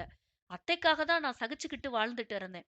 அவங்களுக்காக மட்டும்தான் உங்களோட தவறான பழக்கவழக்கங்கள் தெரிஞ்சும் அமைதியா அத்தை போனதுக்கு அப்புறம் அந்த 2 வருஷம் நீங்க என்ன பண்ணுன கொடுமைய நான் எப்பவும் மறக்க மாட்டேன். நீங்க சுத்துற பொண்ணுங்கள வீட்டுக்கு கூட்டிட்டு வந்து என்ன எவ்வளவு டார்ச்சர் பண்ணுனீங்க. இன்னும் கொஞ்ச நாள் இருந்தா என் பொண்ணோட வாழ்க்கையும் பாதிக்கும்னு தான் நான் அங்கிருந்து வெளியில வந்தேன். இனி நான் வேற யாரையும் கல்யாணம் பண்ணிக்கிட்டாலும் சரி, இல்லைனாலும் சரி, உங்க கூட வாழ மாட்டேன் என உறுதியாக சொன்னாள். என்னடி சொத்தெல்லாம் உன் பேர்ல வந்துருச்சுன்ற திமிருல பேசிட்டு இருக்கியா என கிருஷ்ணன் கோபமாக கத்தினான். ஓ, உங்களுக்கு அதுதான் கண்ணை உறுத்துதா? அப்ப நல்லா கேட்டுக்கோங்க. அந்த சொத்தையெல்லாம் தாரிகா பேருக்கு எப்பவோ மாத்தியாச்சு. அதுவும் அவளுக்கு இப்போ கிடைக்காது. 21 வயசுல தான் கிடைக்கும். நான் அந்த சொத்துக்கு கார்டியன், அவ்வளவுதான். வேணும்னா ஒண்ணு செய்யுங்களேன். எப்படியும் இப்போ உங்களுக்கு இந்த சொத்து கிடைக்க போறது இல்ல. நாங்களும் உங்க கூட வரப்போறது இல்ல. அதுக்கு பதிலா ஒரு 15 வருஷம் கழிச்சு வந்தீங்கன்னா தாரிகா கிட்ட கெஞ்சி கேட்டு எல்லாத்தையும் வாங்கிட்டு போகலாம் என அவனை இளக்காரமாக பார்த்து சொன்னாள். என்னடி சொன்ன? நான் கெஞ்சி கேட்கணுமா? உங்களுக்கு அவ்வளவு அகங்காரமா போச்சா? உன்னை என்ன செய்றேன் பாரு என அவளை அறைய கையை ஓங்க மீயாள் குறுக்கே புகுந்து தடுத்தாள். தன் கையை பிடித்த மீயாளை திரும்பி முறைத்த கிருஷ்ணன், இது எல்லாத்துக்கும் ஆரம்ப புள்ளியே நீதாண்டி. என் அம்மாவுக்கு கல்யாணம் பண்ணி வச்சு அவங்கள பிரிச்ச. சரி, அதுக்கு உனக்கு சரியான தண்டனையா கொடுக்கலாம்னு உங்க 2 பேரையும் வழிமறிச்சா என்ன ஆள வச்சு அடிச்சு 6 மாசம் படுக்க போட்டீங்க. அது மட்டுமா, தேவையில்லாம என்ன ஜெயிலுக்கும் அனுப்புனீங்க. என் பொண்டாட்டிக்கு சொல்லி கொடுத்து அவள டைவர்ஸ் பண்ண வச்ச. திரும்ப வந்து அந்த அப்பார்ட்மெண்ட்ல இருந்து உங்கள அனுப்பிட்டோம்னு நிம்மதியா இருந்தா, கடைசியா அந்த அப்பார்ட்மெண்ட்ல இருந்து என்னையே தொரத்தி அடிச்சீங்க. இப்போ பணம் இல்லாம என்னோட இருந்தவளும் என்னை விட்டுட்டு போயிட்டா. சரி, லதா வரலைன்னா என்ன? நீதான் இருக்கியே, நீ என் கூட வா. எனக்கும் உன் மேல ரொம்ப நாளா ஆசைதான் என வக்கிரமாக சிரித்தபடி அவள் கையை பற்றி இழுக்க அஜய் அவனை பிடித்து தள்ளினான். அதற்குள் அவர்கள் இருவருக்கும் தள்ளுமுள்ளாக கௌதம், விஷால், அன்வர் என கிருஷ்ணனை பிடித்து அடிக்கப் போக இருந்த கடுப்பில் அவன் மீயாளை பிடித்து வேகமாக தள்ளினான். அவள் விழுந்திருந்தால் நிச்சயம் தலையில் பலமாக அடிபட்டிருக்கும். அதற்குள் ஆதிரன் அவளை தாங்கி பிடித்தான். அவன் வந்ததுமே உஷாரான வைஷ்ணவி சர்வேஸ்வரனையும் காயத்ரியையும் உள்ளே அனுப்பி வைத்து விட்டாள். அவன் கோபம் லதாவைத் தவிர அங்கு உள்ள அனைவருக்குமே தெரியும் தானே. அவர்கள் எதிர்பார்த்த மாதிரியே, எவ்வளவு தைரியம் இருந்தா என் யாழ் மேல கை வைப்ப என்றவாறு கிருஷ்ணனை பிரித்து மேய்ந்தான். ஏற்கனவே ஆதிரனை பார்த்த பயத்தில் இருந்த கிருஷ்ணனுக்கு மேலும் அவன் கோபம் நடுக்கத்தை தந்தது. ஆதிரன் கோபத்தோடு கிருஷ்ணனை அடித்து துவைத்ததை ஐயோ என்றவாறு லதா பயத்துடன் பார்க்க, அஜய் அவசரமாக வந்து அவளை மார்போடு சாய்த்து அதை பார்க்காதவாறு அணைத்து கொண்டான். குற்றுயிரும் குலை உயிருமாக கிருஷ்ணனை விட்டு வைத்த ஆதிரன் கீழே விழுந்து கிடந்த அவன் முகத்தை பிடித்து தூக்கி, உன்னை அன்னைக்கே கொண்டு போட்டிருக்கணும், விட்டு வச்சது தப்பா போச்சு. எவ்வளவு தைரியம் இருந்தா அவன் மேல கை வச்சிருப்ப என மீண்டும் அவன் முகத்தில் குத்த கௌதம் மீயாளுக்கு கண்ணை காட்டினான். எதே, நானா? பக்கத்துல போனா என்னைய அடிப்பானே, எல்லாரும் என்னையே கோத்து விடுறானுங்களே என மீயாள் நொந்தபடி ஆதிரன் தோளில் கை வைத்து அவனை எழுப்ப முயற்சிக்க அவன் வெடுக்கென்று திரும்பினான். அவன் திரும்பிய வேகத்தில் ஆத்தாடி என நெஞ்சில் கை வைத்து என்ன செய்வது என்று தெரியாமல் அசட்டு புன்னகை ஒன்றை சிந்தினாள். அவன் அவளை பார்த்து கொண்டிருக்கவும் ஏதாவது பேச வேண்டுமே என்று, நீங்க சூப்பரா அடிக்கிறீங்க, சூப்பர் என ஈ என்று இளித்தபடி கைத்தட்ட பயத்தில் இருந்த லதாவுக்கு கூட சிரிப்பு வந்து விட்டது. மற்றவர்களுக்கு கேட்கவும் வேண்டுமா? எல்லோரும் கொல்லென்று சிரித்து விட்டார்கள். ஆதிரன் அவர்களைப் போல் வாய்விட்டு சிரிக்கவில்லை என்றாலும் இறுக்கம் தளர்ந்து மெதுவாக புன்னகைத்து, ஐ ஓகேடி என்றபடி அவளை பார்த்தான். அப்பாடா, நம்ம தலை தப்பிச்சது. இல்லைனா இன்னைக்கு எவ்வளவு ரத்தத்தை நிலத்துக்கு காவு கொடுத்திருக்கணுமோ. நல்ல வேளையாக இப்போதெல்லாம் எத்தனை கோபம் இருந்தாலும் அவளை பார்த்ததும் ஆதிரன் அமைதியாகி விடுகிறான். அப்பாடி என்று நிம்மதி பெருமூச்சுடன், வாங்க தீரன், இன்னும் கொஞ்சம் அடிச்சா அவன் செத்துருவான் என அவன் கையை பிடித்து எழுப்பினாள். சாகட்டும், இவனுக்கு எவ்வளவு தைரியம் இருந்தா உன்ன பிடிச்சு தள்ளுவான். நான் வரலனா கண்டிப்பா உனக்கு அடிபட்டு இருக்கும் தானே என அவள் வலது கன்னத்தை ஆதரவாக பற்றிக் கொண்டான். அவன் கன்னத்தில் வைத்திருந்த கையின் மேல் தன் கையை வைத்து அழுத்திக் கொண்டவள் திடீரென்று ஞாபகம் வந்தவளாக, அது சரி, நீங்க எப்படி இங்க வந்தீங்க என கேட்டாள். எனக்கு என்னவோ நீ இங்க வரப்போறேன்னு சொன்னதுல இருந்து ஏதோ போல இருந்துச்சு. அதுவும் 1/2 மணி நேரமா எனக்கு நிலை கொள்ளவே இல்ல. உன்னை பார்த்தாதான் தேவலாம்னு தோணுச்சு. அதனாலதான் உடனே கிளம்பி வந்தேன். நான் வந்தது நல்லதா போச்சு என பெருமூச்சுடன் சொன்னான். அவன் அன்பை நினைத்து அங்குள்ள எல்லோருக்குமே மனம் நிறைந்தது. அவ்வளவு நேரம் அவனை பார்த்து பயந்த லதா கூட அவனது அன்பில் ஆச்சரியப்பட்டு போனாள். விசாலும் அன்வரும் கிருஷ்ணனை தூக்கிக் கொண்டு ஹாஸ்பிட்டல் செல்ல, ரகு வெயிட் பண்ணுவா, நான் கிளம்புறேன் என சாதாரணமாக சொன்னபடி ஆதிரனும் கிளம்பி விட்டான். புயல் அடித்து ஓய்ந்தது போல் இருக்க அங்கிருந்த சோஃபாவில் எல்லோரும் அமைதியாக அமர்ந்திருந்தனர். மீயாள் தான் ஏதோ ஞாபகம் வந்தவளாக, கிருஷ்ணனுக்கு ஏற்கனவே தீரனை தெரியுமா என கேட்டாள். தெரியும். நீங்க 2 பேரும் ஆபீஸ் போயிட்டு தனியா வர்றத தெரிஞ்சுக்கிட்டு கிருஷ்ணன் அவர் நண்பர்களோட உங்களை ஏதாவது செய்யணும்னு கங்கணம் கட்டிட்டு பேசிட்டு இருந்தாரு. எனக்கு யார்கிட்ட சொல்றதுன்னு தெரியல. அதே நேரம் அமைதியாவும் இருக்க முடியல. அதனால தான் அவர தொடர்ந்து நானும் வந்தேன். நீங்க கிருஷ்ணன தள்ளிவிட்டு ஓடுனதுக்கு அப்புறம் ஆதி சார் வந்தாரு. இப்ப போல இல்லனாலும் அப்பவே அவர்கள வெளுத்து வாங்கிட்டாரு. அந்த மழை நேரத்துல அவரை என்னால சரியா பார்க்க முடியல. ஆனா கிருஷ்ணன் கண்ணுல இருக்கிற பயத்த வச்சுதான் இது அவர்தான்னு நான் புரிஞ்சுக்கிட்டேன். அன்னைக்கும் கிருஷ்ணன் கண்ணுல இதே பயத்த தான் பார்த்தேன். அப்ப நடுவுல புகுந்து அவர் ஃப்ரெண்டு அவரை இழுத்துட்டு போயிட்டாரு. இல்லன்னா கண்டிப்பா அன்னைக்கே அவங்க 3 பேரையும் கொன்னுருப்பாரு என லதா கண்கள் விரிய விவரித்துக் கொண்டிருந்தாள். மீயாளுக்கும் வைஷ்ணவிக்கும் இந்த தகவல் புதிது. ஒருவரை ஒருவர் ஆச்சரியமாக பார்த்து கொண்டிருந்தார்கள். அன்றைக்கு கிருஷ்ணன் அவன் நண்பர்களோடு தங்களிடம் தவறாக நடந்து கொள்ள முயற்சித்த போது தள்ளிவிட்டு ஓடி வந்து விட்டாலும் எங்கே பின்தொடர்ந்து துரத்துவார்களோ என்று எவ்வளவு பயந்து போனார்கள். அவர்கள் மட்டும் துரத்தி இருந்தால் கண்டிப்பாக தங்களை பிடித்திருப்பார்கள். ஆளில்லாத அந்த சாலையில் அவர்கள் தங்களை ஏதாவது செய்திருந்தாலும் கேட்க நாதி இருந்திருக்காது. தங்களுக்கே தெரியாமல் ஆதிரன் தங்களுக்கு எப்போதும் உதவிதான் செய்திருக்கிறான் என இப்போது நினைத்தாலும் அவர்களுக்கு ஆச்சரியமாய் இருந்தது. ஹாஸ்பிட்டலில் சேர்ந்த கிருஷ்ணனுக்கு ஒரு கையும் காலும் இயங்க முடியாமல் போனது. அதை பற்றி காயத்ரி பாட்டிக்கு தெரியாமல் பார்த்து கொண்டார்கள். என்னதான் இருந்தாலும் பெற்ற மனம் அவனுக்காக பரிதாபப்படும். அதனால் தான் சொல்லவில்லை. சர்வேஸ்வரனுக்கு மட்டும் சொல்லி இருந்தார்கள். கிருஷ்ணனால் இனி தொல்லை வரக்கூடாது என அவனை ஒரு தொண்டு நிறுவனத்தில் சேர்த்துவிட, அவனுக்கும் ஒரு கை கால் இயங்காத அந்த நிலையில் வேறு வழியில்லாமல் அவர்களுடன் செல்லும்படியானது. இனி தப்பித்தவறி லதாவை தேடி வரக்கூடாது என்ற எச்சரிக்கையுடன் வேறு மாநிலத்துக்கு அவனை அனுப்பி வைத்து விட்டார்கள். உயிரோடு விட்டதே பெரியது என்பதால் அதன் பிறகு கிருஷ்ணனும் அவர்களை தொல்லை செய்யவில்லை. கிருஷ்ணன் பிரச்சனை ஒரு முடிவுக்கு வந்ததும் அஜய் மற்றும் லதாவுக்கு திருமண ஏற்பாடுகள் செய்தார்கள். அதில் அதிக சந்தோஷப்பட்டது தாரிகாதான். தாரிகாவுக்கு கோயிலிலேயே அஜயை மிகவும் பிடித்துவிட்டது. இப்போது அவன்தான் தன் தந்தையாகப் போகிறான் என்றதும் அவளுக்கு மிகுந்த சந்தோஷம். கௌதம் கனிமொழிக்கு முதல் முகூர்த்தத்திலும், அதற்கு அடுத்து ரகுவரன் வைஷ்ணவிக்கு அடுத்த முகூர்த்தத்திலும் நடைபெற, அதற்கு அடுத்த முகூர்த்தத்தில் அஜய்க்கும் லதாவுக்கும் திருமணம் நடைபெற்றது. விசாலுக்கும் அவன் அத்தை பெண்ணோடு திருமணம் நிச்சயமானது. தங்கை திருமணம் முடிந்ததும் அவனுக்கும் திருமணம் செய்ய இருந்தார்கள். கௌதமும் கனிமொழியும் அமெரிக்காவுக்கு ஹனிமூனுக்கு பயணப்பட்டுவிட, அன்வர் மற்றும் அஜய் தங்கள் துணைகளோடு தங்களுக்கு பிடித்தமான ஊர்களுக்கு பயணப்பட்டார்கள். இதோ இப்போது விசாலுக்கும் திருமணமாகி அவனும் கூட ஹனிமூன் சென்று விட்டான். ஆனால் முதலில் திருமணமான ஆதிரன் மீயாள் தம்பதிகள் மட்டும் இன்னும் காதலிப்பதிலேயே தங்கள் நாட்களை கடத்திக் கொண்டிருந்தார்கள். அவர்களுக்கு அதை தவிர வேறு எதுவும் வேண்டாம் எனும் நிலையே இருந்தது. ரகுவரனை எவ்வளவோ வற்புறுத்தி ஹனிமூன் அனுப்ப பார்த்தும் அவன் ஒரே பிடியாக நின்று போக முடியாது என மறுத்துவிட்டான். முதல் காரணம், ஆதிரனை இந்த நிலையில் விட்டுவிட்டு அவனால் சந்தோஷமாக இருக்க முடியாது. இரண்டாவது காரணம், இன்னும் வைஷ்ணவியின் மேல் அந்த அளவுக்கு காதல் ஏற்படவில்லை. உண்மையைச் சொல்லப்போனால் வைஷ்ணவியின் மேல் எவ்வளவு தீராத காதல் இருந்திருந்தாலும் கூட ஆதிரனை அப்படி விட்டுவிட்டு அவன் மட்டும் சந்தோஷமாக இருக்கிற ரகமல்ல. அவனுக்கும் வைஷ்ணவிக்கும் இருக்கும் இடைவெளியை நிரப்ப கொஞ்ச காலம் தேவைப்படும். அதே போல ஆதிரன் சந்தோஷமாய் இருப்பதை பார்த்த பிறகுதான் தன்னாலும் சந்தோஷமாக குடும்ப வாழ்க்கையில் ஈடுபட முடியும் என நினைத்தான். ஆதிரன் சிகிச்சையில் ரகுவரன் தீவிரம் காட்டினானே தவிர தங்கள் ஹனிமூனுக்கு அவசரம் காட்டவில்லை. அவனை பற்றி இரு பெண்களுக்குமே தெரியும். அதனால் அவனை வற்புறுத்தவும் இல்லை. அதுவும் வைஷ்ணவியும் அவன் எப்போது தன்மேல் காதலில் விழுகிறானோ அதன் பிறகுதான் குடும்ப வாழ்க்கை என்பதில் அவளும் தெளிவாகவே இருந்தாள்.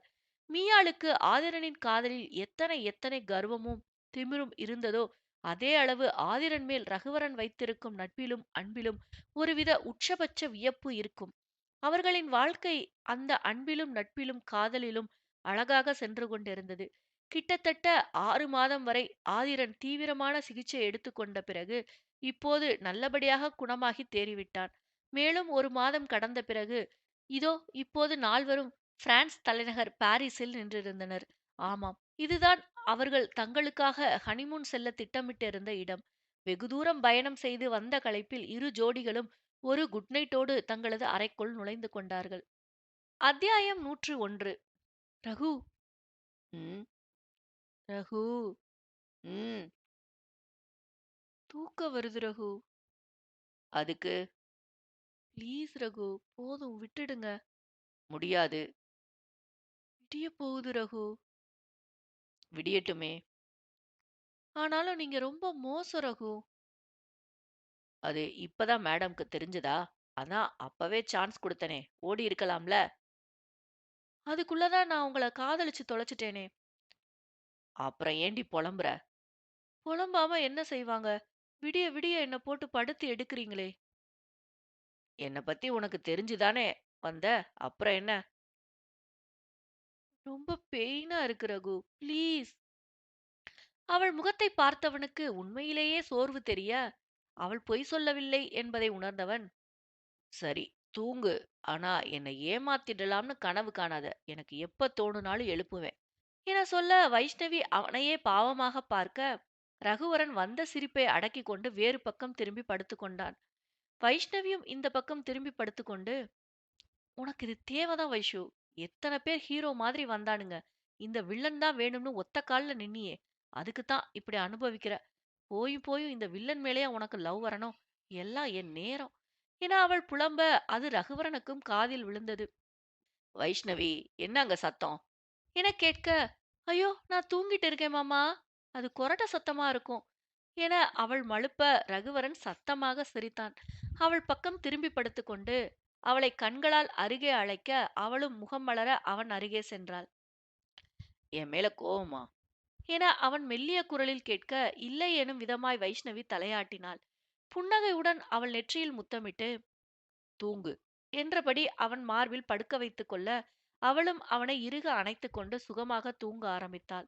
அவள் தூங்குவதையே இமை கொட்டாமல் பார்த்து கொண்டிருந்தவன் சற்று நேரத்தில் தானும் தூங்கி போனான். மறுநாள் விடிந்து நேரம் கழித்து எழுந்த வைஷ்ணவி உடம்பு வலிப்பதைப் போல இருக்க, ஆனாலும் படுத்திருக்க முடியாமல் நேரம் ஆவதை உணர்ந்து எழுந்து குளிக்கச் சென்றாள். அவள் குளித்துவிட்டு உடைமாற்றி வந்தபோது கதவை தட்டிவிட்டு மீயாளும் அறைக்குள் நுழைந்தாள். வைஷ்ணவி சோர்வாய் இருப்பதை பார்த்துவிட்டு மீயாள் நமட்டுச் சிரிப்புடன், என்ன வைசு, நைட்டெல்லாம் பயங்கரமான வேலை போல இருக்கு.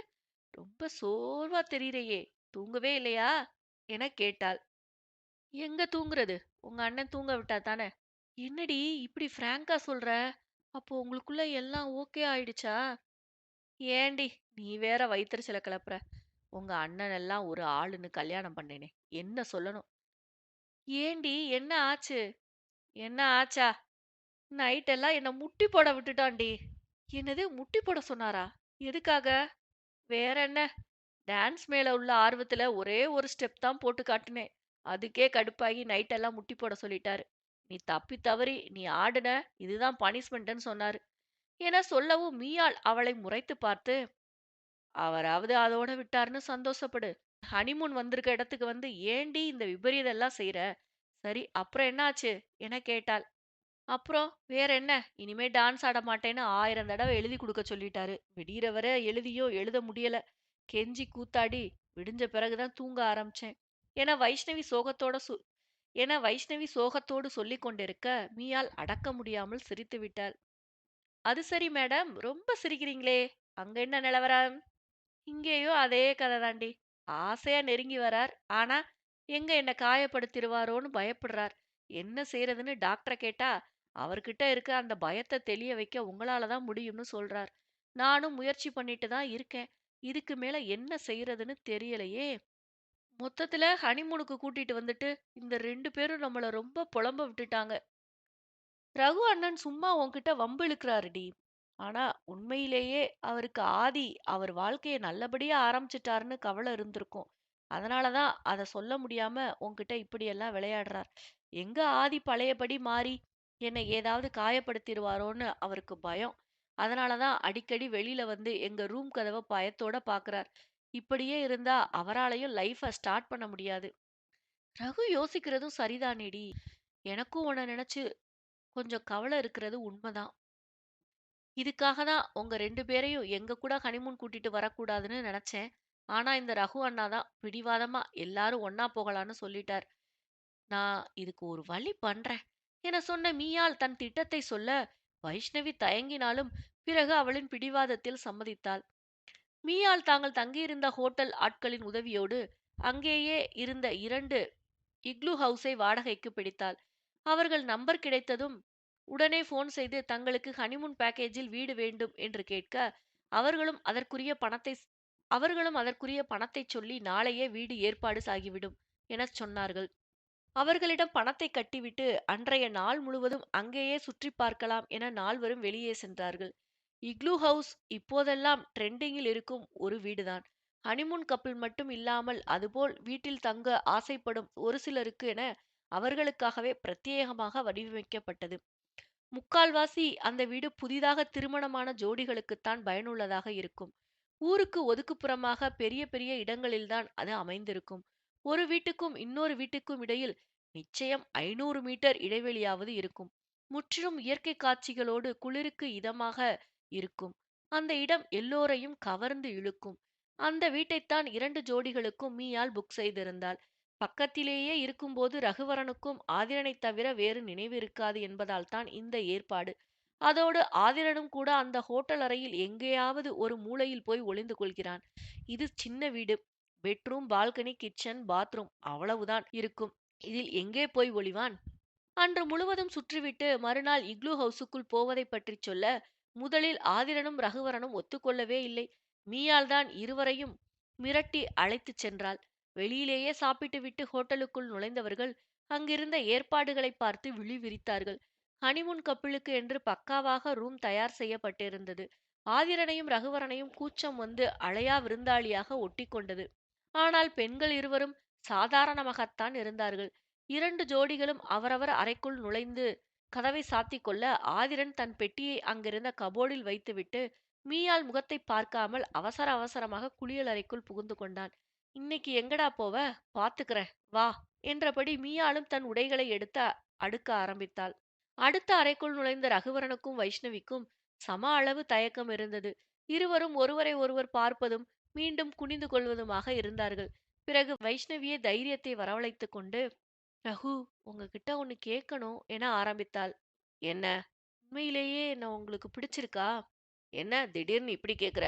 இந்த 6 மாசமா உன்கிட்ட லவ்வோட தானே நடந்துக்கிட்டேன். 2 மாசத்துக்கு முன்னாடி உன்னை ஹோட்டலுக்கு அழைச்சிட்டு போய் ப்ரப்போஸ் வேற பண்ணேன். அப்புறம் என்னடி? நீ நடந்துக்கிறதெல்லாம் பார்த்தா எனக்கு சந்தேகமாவே இருக்கு. அதனாலதான் கேட்டேன். ஏன்? என்ன சந்தேகம்? இல்ல, ஹனிமூன் கூட்டிட்டு வந்துட்டு இப்படி வேடிக்கை பாக்குறியே, அதான். வேற என்ன பண்ணணும்? ஐயோ, சாருக்கு அப்படியே ஒண்ணுமே தெரியாது. நாங்க உங்களுக்கு சொல்லி கொடுக்கணுமாக்கும். எனக்கு சொல்லி கொடுக்குற அளவுக்கு உங்களுக்கு தெரியும், அப்படித்தானே? ச்சே ச்சே, அந்த அளவுக்கெல்லாம் தெரியாது. ஆனாலும் எதுவும் தெரியாம முழிச்சிட்டு இருந்தா உனக்கு ரொம்ப கஷ்டமா இருக்குமேன்னு நெட்ல போய் சர்ச் பண்ணி கொஞ்சமா தெரிஞ்சுக்கிட்டேன். அடி பாவி என அவன் வாயில் கை வைக்க, வைஷ்ணவியோ மனதிற்குள் அவசரத்தில் உளறிட்டமோ, ஒன்னும் தெரியாத அப்பாவி மாதிரியே ஆக்டிங் கொடுத்திருக்கலாம் என தாமதமாக நொந்து கொண்டாள்.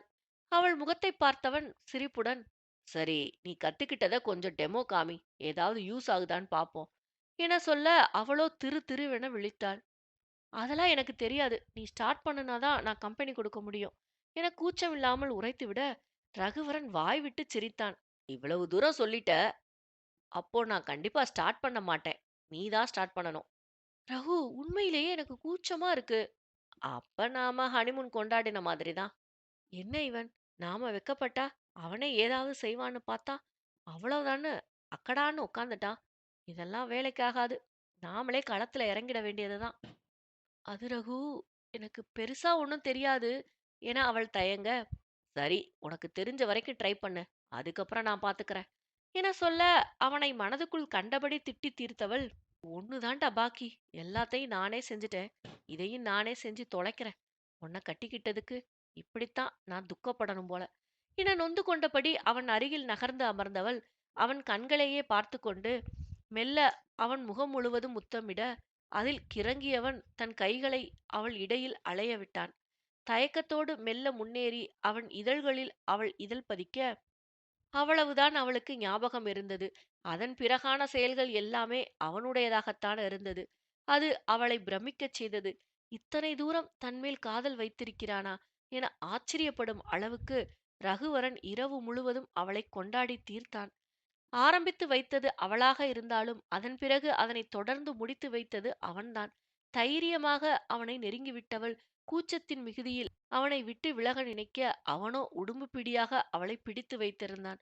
முத்தமிட்டு முத்தமிட்டு அவளை மயங்கச் செய்து மீண்டும் மீண்டும் என விடியும் வரை அவனை விட்டு விலக வாய்ப்பே கொடுக்கவில்லை. விடிந்த பிறகுதான் வைஷ்ணவியின் சோர்ந்த முகத்தைக் கண்டு அவளை அணைத்து தன் மார்பில் படுக்க வைத்துக் கொண்டான்.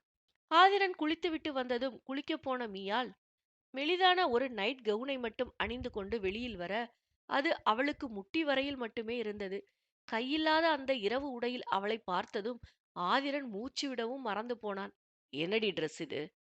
இதுவும் நைட் ட்ரெஸ் தான் தீரு. ஹனிமூன் கப்பலுக்காகவே இது ஸ்பெஷலாம். நாம ஷாப்பிங் போனோம்ல, அப்பதான் பார்த்தேன். பிடிச்சிருந்தது வாங்கிட்டேன். உங்களுக்கும் பிடிச்சிருக்கா என அதை சுற்றி காண்பிக்க, தொப்பென்று அவள் பாதத்தில் விழுந்துவிட்ட தன் மனதை முயன்று கட்டுப்படுத்தி கொண்டான். நல்லாதான் இருக்கு என அவன் திரும்பிக் கொள்ள, என்ன பார்த்து சொல்ல மாட்டீங்களா என அவன் கன்னத்தை பிடித்து தன் பக்கம் திருப்ப, பேசாம போடி வெறுப்பேத்திக்கிட்டு. வேணும்னே பண்றியா நீ? என்ன செஞ்சாலும் நான் உன் பக்கத்துல வரமாட்டேன் என முறைத்து வைத்தான். ரொம்ப தான் பண்ற. சரி போ, நான் கொஞ்ச நேரம் வெளியில சுத்தி பார்த்துட்டு வரேன் என அவள் இறங்கி நடக்கப் போக, சட்டென்று அவள் கையை தாவி பிடித்தவன், இந்த ட்ரெஸ்ஸோடயா? அறிவு இருக்கா உனக்கு என கடுப்படித்தான். இங்கதான் யாரும் இல்லையே தீரு. நாம மட்டும்தானே இருக்கோம். அதோட இந்த நேரத்துல யாரு வெளியில வரப்போறா? இங்க தங்கி இருக்கிறவங்க எல்லாருமே கப்புள்ஸ் தான். யாரும் இந்த நேரத்துல வெளியே வரமாட்டாங்க என அவள் விளக்கம் சொல்ல, அவனோ விட முடியாது என மறுத்தான். என்ன தீரு, நீங்களும் என்கிட்ட பேச மாட்டேங்கிறீங்க. எனக்கும் போர் அடிக்குது வேற. என்னதான் செய்யறது? இப்ப என்ன? நான் உன்கிட்ட பேசிட்டு இருக்கணும், அவ்வளவுதானே? சரி வா, உள்ள போகலாம் என அவளை கையோடு உள்ளே அழைத்துச் சென்றவன் கதவை சாத்தி தாளிட்டு விட்டு நிம்மதியாக வந்து அவள் அருகில் அமர்ந்தான். சரி, உனக்கு என்ன பேசணும் சொல்லு என கேட்க, என்ன இப்படி மிரட்டுறீங்க? அன்பா பேச மாட்டீங்களா என அவள் முகத்தை சுருக்கினாள். நான் உன்னை மிரட்டுறேனா? இது அந்த கடவுளுக்கே அடுக்காதடி. சரி சரி, சும்மா ஏதாவது பேசிட்டே இருக்காம என்ன பண்ணலாம்னு சொல்லுங்க. பேசாம ஏதாவது கேம் விளையாடலாமா? ம், விளையாடலாம். என்ன கேம்? நானே கேம் சொல்றேன். ஆனா சொன்ன பிறகு விளையாட வரமாட்டேன்னு சொல்லக்கூடாது. நீயே சொல்றியா? அப்ப ஏதாவது விவகாரமா தான் சொல்லுவ. எப்படி இருந்தா என்ன? எனக்கு கம்பெனி கொடுக்கறேன்னு சொல்லியிருக்கீங்க. அதனால பேசாம நான் சொல்றத கேட்டு அமைதியா இருங்க. சரி, ஓகே. என்ன கேம்? நான் சில சாப்பிடுற ஐட்டங்கள எடுத்துட்டு வந்து வப்பேன். அது எல்லாமே நான் ஒரு பாதி என் உதட்டுல வச்சிருப்பேன். மீதிய நீங்க கடிச்சு சாப்பிட்டு பார்த்து என்ன ஐட்டம்னு சொல்லணும். என மீயாள் விஷமமாக சிரித்தபடி சொல்ல, போச்சு போ. நான் நினைச்ச மாதிரியே அவ வேலைய ஆரம்பிச்சிட்டா என ஆதிரன் மனதுக்குள் நுனைத்துக் கொண்டான். ஏண்டி இதெல்லாம் கேமா? என்ன டெம்ப் பண்ண பாக்குற நீ? ரொம்ப பண்ணாதீங்க மிஸ்டர் ஆதி. நான் என் லிப்ஸ டச் பண்ணி தான் டெஸ்ட் பண்ணணும்னு சொல்லவே இல்லையே. ஒரு பாதி தான் என் உதட்டுல இருக்கும். இன்னொரு பாதியத்தான் நீங்க டேஸ்ட் பண்ண போறீங்க. சோ நம்ம லிப்ஸ் டச் ஆகுறதுக்கு சான்ஸே இல்ல. பயப்படாம கேமுக்கு வாங்க. எட்டி இருந்தாலே இவ லிப்ஸ டச் பண்ணாம என்னால இருக்க முடியாது. அத தெரிஞ்சுக்கிட்டு தான் இவ இப்படி ஒரு கேம சொல்றா. இருந்தாலும் சமாளிப்போம் என பெருமூச்சுடன் சரி என்று சொன்னான். அவன் கண்ணை மெல்லிய துணியால் கட்டிவிட்டவள் முதலிலேயே பையனை பயமுறுத்த வேண்டாம் என நினைத்து ஒரு ஜாங்கிரியை எடுத்து உதட்டில் வைத்துக்கொண்டு அதை சுவைத்து பார்த்து என்ன என்பதை கண்டுபிடிக்குமாறு சொல்ல, அவனும் தயக்கத்தோடு அவள் எங்கிருக்கிறாள் என கைகளால் துளாவினான். அவள் போட்டிருந்ததே சின்ன நைட் கவுன். அதனால் அவள் மேனியில் பல இடங்களில் அவன் கைகள் உரச, அப்போதே அவனுக்குள் தீப்பற்றிக் கொண்டது. அவள் கழுத்தருகே கையை கொண்டு சென்றவனுக்கு அங்கிருந்த கையை எடுக்கவே மனமில்லை. முயன்று தன்னை கட்டுப்படுத்திக் கொண்டு அவள் முகத்தருகே கையை கொண்டு சென்றவன் ஒவ்வொரு இடமாக சுட்டு விரலால் அளந்தான். இதழ் அருகே வந்ததும் பெருவிரலால் அவள் உதடுகளை வருட அவளும் கூட கிறங்கி போனாள். அவள் கழுத்தோடு கைகோர்த்து தன்னை நோக்கி இழுத்தவன் அவள் இதழ்களில் இருந்து ஜாங்கிரியை இதழ் படாமல் சுவைத்து என்ன ஸ்வீட் என்பதை கண்டுபிடித்துச் சொன்னான். இதழும் இதழும் மோதி இருந்தால் கூட இந்த அளவு தாபம் எழுமா எனத் தெரியவில்லை. ஆனால் பட்டும் படாமல் உரசிச் சென்ற இதழ்களால் அவர்கள் உணர்வு கிளர்ந்தெழ ஆரம்பித்தது. கொஞ்சம் கொஞ்சமாக ஸ்வீட்டின் அளவு குறைக்கப்பட்டு கடைசியில் குலோப் ஜாமுனை அவள் இதழ்களில் வைத்துக் கொள்ள, ஏற்கனவே அவள் மீது மொத்த போதையில் இருந்தவன் குலோப் ஜாமுனை மட்டுமல்லாமல் அவள் இதழ்களையும் வன்மையாக கவ்விக்கொண்டான். மீயாளும் கூட அவன் செய்த மாயாஜாலங்களில் கிறங்கி இருந்தவள் எப்போது அவன் எப்போது அவன் மடியில் அமர்ந்தாள் என்பதையே மறந்து போனாள். அவன் இதழ்களின் நெருக்கம் வேகத்தோடு இருக்கவும் தான் அவளுக்கு அது உரைத்தது. கண்களை மூடியிருந்த போதும் கூட அவள் செழுமைகளை சரியாக கண்டுபிடித்து கைகளால் அளந்தவன் உதடுகளாலும் உடல் முழுவதும் கோலமிட அவள் கைகள் மெல்ல மேலெழும்பி அவன் கண்கட்டை அவிழ்த்தது. கண்களை மூடியிருந்த போதே அவனை பித்தம் கொள்ளச் செய்திருந்தவள் இப்போது அவனை சொல்லவும் வேண்டுமா? உச்சபட்ச மோகத்துடன் அவளை தூக்கிச் சென்று கட்டிலில் கிடத்தி வேகமாக ஆட்கொள்ள ஆரம்பித்தான். இது இப்படித்தான் ஆகுமென தெரிந்திருந்தாலும் அவன் வேகம் மீயாளை சிறிது அச்சம் கொள்ள வைத்தது. கொஞ்ச நேரத்திலேயே அவளது உணர்வுகளையும் தூண்டி அவனுக்கு இணையாக வேகம் காட்ட வைத்தான். அதன் பிறகு நடந்த நிகழ்வுகளில் இருவருக்குமே சரிபாதி பங்கு இருந்தது. வெகு நாளைய காத்திருப்பு கைக்கு வந்து சேர்ந்ததும் ஆதிரனால் அவளை சற்று நேரம் கூட பிரிந்திருக்க முடியவில்லை. இத்தனை நாட்கள் வீணாக்கி விட்டோமே என கவலைப்பட்டவன் அதற்கும் சேர்த்து வைத்து அவளை ஒரு வழியாக்கி கொண்டிருந்தான். சூரிய வெளிச்சம் சுளீரென்று முகத்தில் படவும் தான் விடிந்து வெகுநேரமானதே இருவருக்கும் தெரிந்தது. அவளை புன்னகையுடன் திரும்பி பார்த்தவன் திரைச்சீலையை இழுத்துவிட்டு மறுபடியும் வந்து அவள் அருகே படுத்து அவளை அணைத்து கொண்டான். இருவருக்குமே அசதியாக இருக்க சற்று நேரத்திலேயே இருவரும் உறங்கிப் போயினர். அடுத்து வந்த ஒரு மாதமும் இரண்டு ஜோடிகளும் உண்மையான ஹனிமூன் கப்பிள்களாகவே மாறி சாப்பிடுவதற்கு மட்டுமே வெளியில் வந்தனர். மற்ற நேரங்களிலெல்லாம் அறைக்குள்ளேயே அடைந்து கிடந்தனர். அதுவும் சில நேரங்களில் சாப்பாட்டை அறைக்கே வரவைத்து சாப்பிடும் அளவுக்கு இரண்டு ஜோடிகளும் தீயாக வேலை செய்தனர். ஊருக்கு கிளம்பும் ஒரு வாரம் முன்னதாக போனால் போகிறது என்று பெண்களுக்கு ஊரை சுற்றி காண்பித்துவிட்டு அவர்களுக்கு ஷாப்பிங் செய்யவும் அவகாசம் கொடுத்தனர். இரு பெண்களும் உற்சாகமாக ஒவ்வொரு கடையாக ஏறி இறங்குவதை புன்னகையோடு பார்த்தபடி ஆண்கள் இருவரும் அவர்களுக்கு பின்னால் சென்றார்கள். அத்தியாயம் 102. ஒரு சில மாதங்களுக்கு பிறகு யாக்கை திரி காதல் சுடர் அன்பே ஜீவன் நதி காதல் கடல் நெஞ்சே பிறவி பிழை காதல் திருத்தம் நெஞ்சே என அந்த ஹோட்டலையே இசை அதிக சத்தத்தில் நிறைத்து கொண்டிருந்தது. அது ஆதிரனின் ஹோட்டல்தான். அங்கேதான் நண்பர்கள் எல்லோரும் தங்கள் இணைகளோடு ஒன்று கூடி இருந்தார்கள். மாதத்தில் ஒரு முறையாவது இப்படி எங்கேயாவது ஒன்று கூடுவது அவர்களது வழக்கம். எல்லோரும் பாட்டை போட்டுவிட்டு அதற்கு ஏற்றவாறு ஆடிக்கொண்டிருக்க ஆதிரன் அமைதியாக அவர்களை பார்த்திருந்தான். ஆனால் மீயாள் அவனை விடாமல் தங்களோடு சேர்த்து ஆட வைத்தாள். இப்போது கொஞ்ச நாட்களாக ஆதிரனும் கூட அவர்கள் குழுவில் ஒருவராக ஐக்கியமாகிவிட்டான். அவர்களுக்கு இணையாக கேலி கிண்டல்கள் என செய்தாலும் யாரிடமும் மீயாளை விட்டு கொடுக்க மாட்டான். அவன் இருக்கும் சமயங்களில் பெரும்பாலும் மீயாவை யாரும் எதுவும் சொல்லிவிட மாட்டார்கள். இருவரது அந்யோன்யமான வாழ்க்கையை பார்த்து சங்கீதாவுக்கு உள்ளம் முழுவதும் அத்தனை பூரிப்பு. அந்த நேரத்தில் சரியான முடிவை எடுத்ததற்காக இப்போதும் கூட 1000 முறை கடவுளுக்கு நன்றி சொல்வார். ஆதிரனின் அன்பையும் நேசத்தையும் கண்ணால் பார்த்துவிட்டவருக்கு சந்தோஷம் தாழவில்லை. அந்த அளவுக்கு மீயாளை கண்ணுக்குள் வைத்து தாங்கினான். சங்கீதா கோபப்பட்டு மீயாவை திட்டினாலும் கூட அவன்தான் சமாதானம் செய்வான். மருமகனாக மட்டுமல்லாமல் நல்ல மகனாகவும் மாறிப்போயிருந்தான். அவனை எல்லோருக்குமே மிகவும் பிடித்திருந்தது. எல்லோரும் ஆடுவதையே பாவமாக பார்த்து கொண்டு வைஷ்ணவி ரகுவரன் பக்கத்தில் அமர்ந்திருந்தாள். நொடிக்கு ஒரு தடவை அவள் பார்வை அவன் பக்கமே சென்று வந்தது. அவன் இருக்கும்போது அவள் ஆடினால் அவ்வளவுதான், தொலைந்தாள். வீட்டுக்கு போய் முட்டி போட வைத்து விடுவான். அதற்கு பயந்துதான் அவள் அமைதியாக அமர்ந்து கொள்வது. அவளை புரிந்து கொண்டவன் போல ஒரு புன்னகையுடன், என்ன ஆடணுமா என கேட்டான். ஆமாம் என அவள் வேக வேகமாக தலையசைக்கவும், சரி போய் ஆடித் தொல, ஆனா யாரையும் கொன்னுடாத, கோர்ட்டு கேசுன்னு என்னால அலைய முடியாது என சிரிக்க, நீங்களும் வாங்க என அவனையும் இழுத்து கொண்டு சென்று எல்லோரோடும் சேர்ந்து ஆட ஆரம்பித்தாள். கனிமொழி ஆடிக்கொண்டிருந்ததை பார்த்த கௌதம் கனிமொழி ஆடிக்கொண்டிருந்ததை பார்த்து கௌதம் தான் நெஞ்சில் கை வைத்து கொண்டு பயத்தோடு பார்த்திருந்தான். 6 மாத கருவோடு எவ்வளவு சொன்னாலும் கேட்காமல் எல்லோரோடும் சேர்ந்து ஆடிக்கொண்டிருந்தாள். அங்கிருந்த மற்றவர்களும் தங்களது இணையோடு ஆடிக்கொண்டிருக்க தாரிகா உற்சாகத்தில் துள்ளினாள். அஜய் வந்ததிலிருந்து அவளுக்குள் நிறைய மாற்றம். அவனுக்கு இணையாக எல்லோரையும் கிண்டல் செய்வது, அவனோடு சேர்ந்து லூட்டி அடிப்பது, தப்பு செய்து மாட்டி திட்டு வாங்கினால் திருதிருவென விழிப்பது என அஜயை அப்படியே பிரதிபலிக்க ஆரம்பித்தாள்.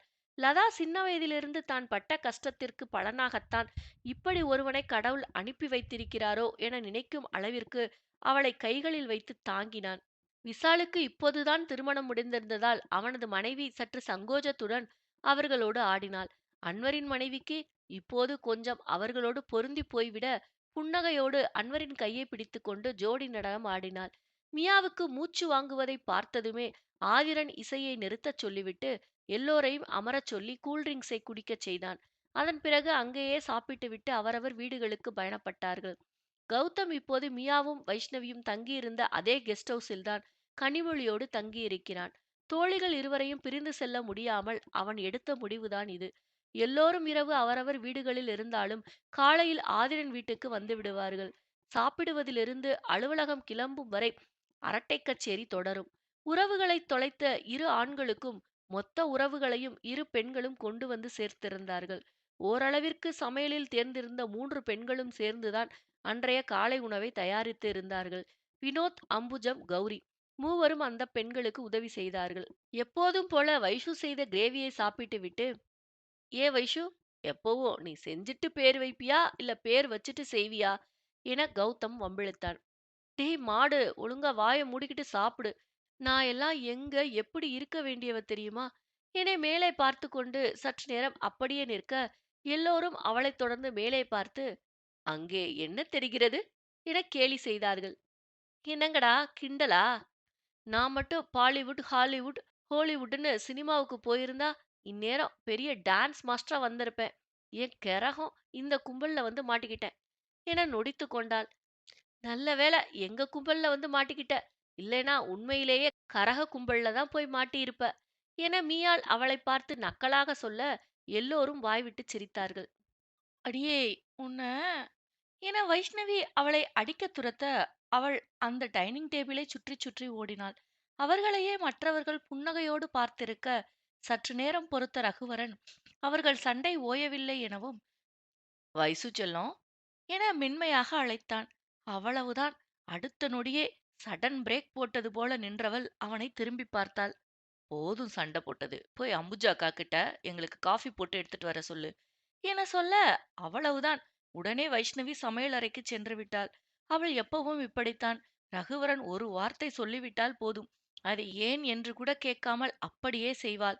மியா, கௌதம் இருவருக்குமே அவளின் அந்த மாற்றம் சந்தோஷம்தான். ஏனென்றால் அவள் வீண் பிடிவாதத்தைக் கண்டு பலமுறை இவளெல்லாம் எங்கே போய் யாரிடம் குப்பை கொட்டப் போகிறாளோ என பயந்திருக்கிறார்கள். சொன்னதையெல்லாம் கேட்கிறாள் என்பதற்காக ரகுவரனும் வைஷ்ணவியை அடிமையாக நடத்தாமல் தேவைப்படும் நேரங்களில் மட்டுமே கண்டிப்பான். அவன் ஒரு வார்த்தை சொல்லிவிட்டாலே போதும், அதற்கு வைஷ்ணவியிடம் ஆட்சேபனையே இருக்காது. அதேபோல் ஆதிரனும் கூட மியாவின் பேச்சை தட்டவே மாட்டான். ஒரு படி மேலே போய் அவள் என்ன கேட்டாலும் அதை எப்படியேனும் செய்து முடிப்பான். சில சமயங்களில் அவளே அவனிடம் கோபப்பட்டாலும் கூட ஒரு சிறு புன்னகையோடு கடந்து விடுவான். சின்னதாக கூட அவள் முகம் வாடிவிடாமல் அவளை கண்ணுக்குள் மட்டுமல்ல நெஞ்சுக்குள்ளும் வைத்து தாங்கினான். கௌதம், கனிமொழி ஜோடியோ ஒருவரை ஒருவர் புரிந்து கொண்டு விட்டு கொடுத்து அனுசரணையாக அவர்களின் வாழ்க்கையை அன்போடு வாழ்ந்து கொண்டிருந்தனர். மூன்று நண்பர்களும் அவர்கள் வாழ்க்கையை தொலைக்க இருந்து அந்த வழியோடு போராடி கொண்டிருக்க, அது வரமாக திரும்ப கிடைத்ததும் அதன் அருமையை உணர்ந்து கைநீட்டி அரவணைத்துக் கொண்டனர். இதோ தங்கள் இணைகளோடு அன்பும் நேசமும் பாசமும் கலந்து உறவுகளும் நண்பர்களும் என சந்தோஷமாய் வாழ ஆரம்பித்தனர். சுபம். எபிலாக். மீயாள் சமையலறையில் உணவு தயாரித்துக் கொண்டிருக்க அவளுக்கு வைஷ்ணவி உதவி செய்து கொண்டிருந்தாள். மிக வேகமாக அவள் பூரிகளை சுட்டு அடுக்கிக் கொண்டிருக்க அதை எடுத்துக்கொண்டு டைனிங் டேபிளில் வைப்பதும் மீண்டும் பூரிகளை எடுக்க சமையலறைக்கு வருவதுமாக வைஷ்ணவி நடையாய் நடந்தாள். இருவரும் ஓடி ஓடி வேலை செய்வதை பார்த்து அம்புஜம் சிரிப்போடு அவர்களுக்கு உதவி செய்து கொண்டிருந்தார். ஜோதி அங்குள்ள மேல் வேலைகளை கவனித்துக் கொண்டிருக்க வினோத் அவளோடு சேர்ந்து அந்த வேலைகளில் உதவி கொண்டிருந்தான். வினோத் அவர்களுக்கு உதவினானோ இல்லையோ, தன் காதல் பயிரை சிறப்பாக வளர்த்து கொண்டிருந்தான். ஜோதி இங்கே ஏற்கனவே வேலை செய்கிற கௌரியின் தங்கைதான். குடும்பம் பெருகியதும் வேலைக்கு இன்னொரு ஆள் தேவை என்று சொல்லி இருக்க கௌரி தன் தங்கையை அழைத்து வந்து விட்டாள். அவள் வந்ததிலிருந்து வினோத் அவள் பின்னால் தான் சுத்தி கொண்டிருக்கிறான். கூடிய சீக்கிரம் இருவருக்கும் கால்கட்டு போட வேண்டும் என பெரியவர்கள் பேசி வைத்திருந்தார்கள். வேகமாக பூரிகளை சுட்டு அடுக்கிய மீயாளின் கால் தடுக்கிவிட அம்புஜம் பதறியபடி, "பாத்துடி பாத்து, வேலை செய், என்ன அவசரம்னு இப்படி பறக்குற? வயித்து பிள்ளைக்காரி இப்படியா ஓடுவ?" என கடிந்து கொண்டார். "நான் என்னக்கா செய்யறது? நீங்களும் பாக்குறீங்க தானே, எல்லாரும் டேபிள்ல உட்கார்ந்துகிட்டு பறையா பறக்குறாங்க. கொஞ்சம் லேட் ஆனாலும் எல்லாரும் சண்டைக்கு வந்துடுவாங்க" என சொல்ல அம்புஜம் அவளை பாவமாக பார்த்தார். மீயாள் சொல்வதும் உண்மைதானே, கொஞ்ச நேரமானாலும் அந்த குட்டிகள் என்ன பாடுபடுத்தி வைப்பார்கள் என்பதை அவரும் அறிந்தவர்தான். அதனால் எதுவும் சொல்லாமல் அவளுக்கு உதவி செய்ய ஆரம்பித்தார். அதற்குள் அங்கே டைனிங் டேபிளில் ஒரே கூச்சலும் கத்தலுமாக இருந்தது. "அம்மா, என்ன செய்றீங்க? ஆன்ட்டி, சீக்கிரம்!" என்று கூக்குரல்கள் அதிகரித்தது. "இதோ இதோ வரேன்" என்றபடி வைஷ்ணவியும் பூரிகளை எடுத்துக்கொண்டு ஓடினாள்.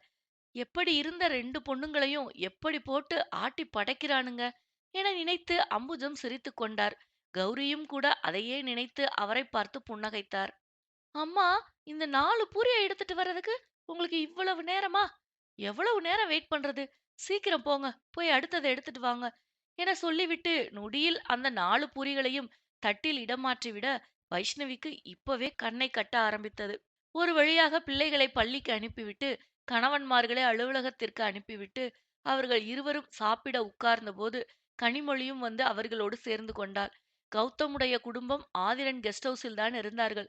ஓரளவுக்கு பெரிய கெஸ்ட் ஹவுஸ் தான் என்றாலும் இப்போது இன்னும் கொஞ்சம் விரிவுபடுத்தி இருந்தார்கள்.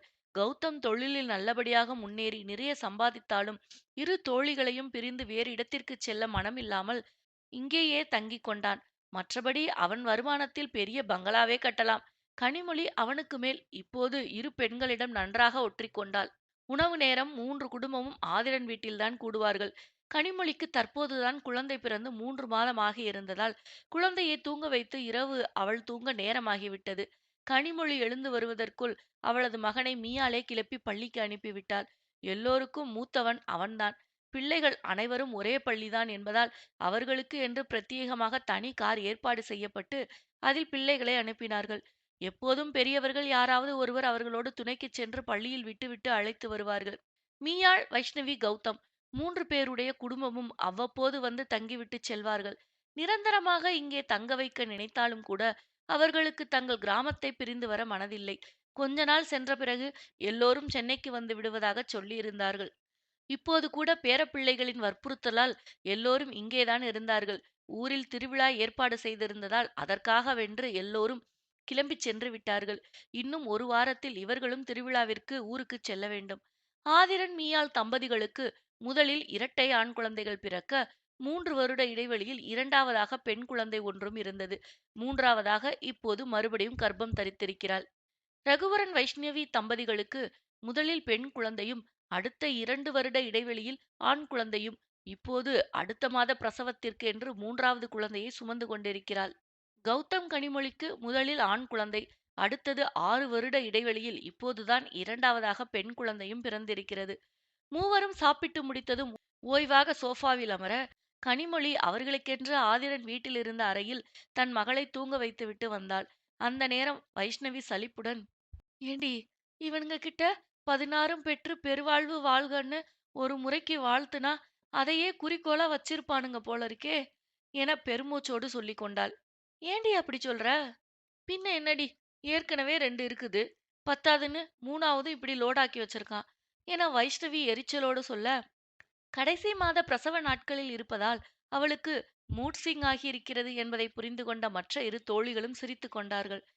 "சரி விடு வைஷு, 2 பேரும் சேர்ந்து ஒரு பெரிய ஃபேமிலிய உருவாக்க நினைக்கிறாங்க போல இருக்கு" என கனிமொழி சிரிப்புடன் சொன்னாள்.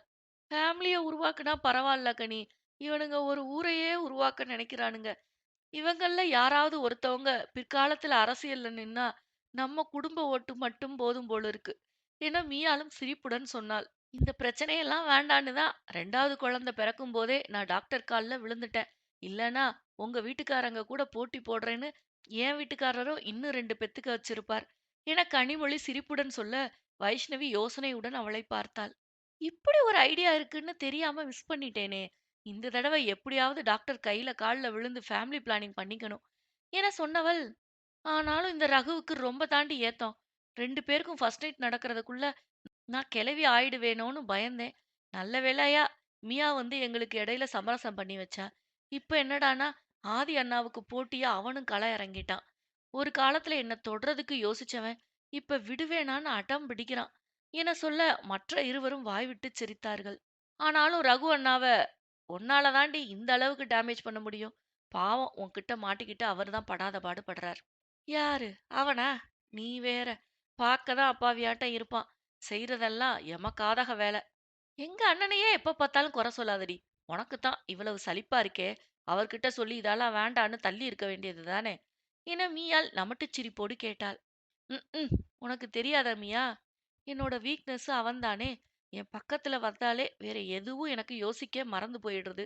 இந்த மாதிரி ஏதாவது ஆனாதான் யோசிக்கவே தோணுது. நான் என்ன செய்ய? என அவள் பாவமாக முகத்தை வைத்துக்கொள்ள, மீயாள் சிரிப்புடன், நடிக்காதடி. நீ செகஜால கில்லாடின்னு எனக்கு தெரியும். வயித்துல குழந்தை இருக்கும்போது கண்டதையும் யோசிக்க கூடாது. இந்த குழந்தை நல்லபடியா பிறந்ததும் உனக்கு வேண்டாம்னா அண்ணன் கிட்ட சொல்லி ஃபேமிலி பிளானிங் பண்ணிக்கோ என சொன்னாள். அடியே நானாவது மூணாவது தான்.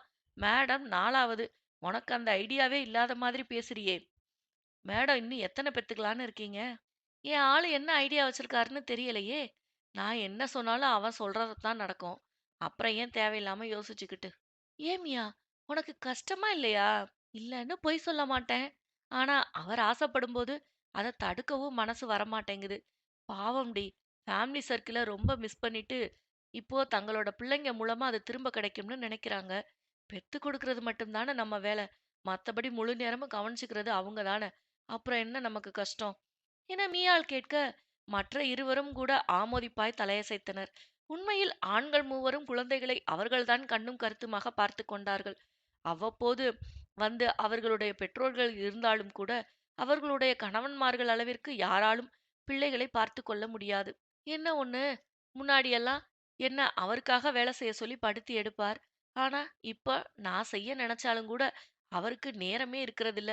குழந்தைகளை கிளப்பி விடுறது, சாப்பாடு ஊட்டுறதுன்னு முழு நேரமும் பிஸி ஆயிட்டார்.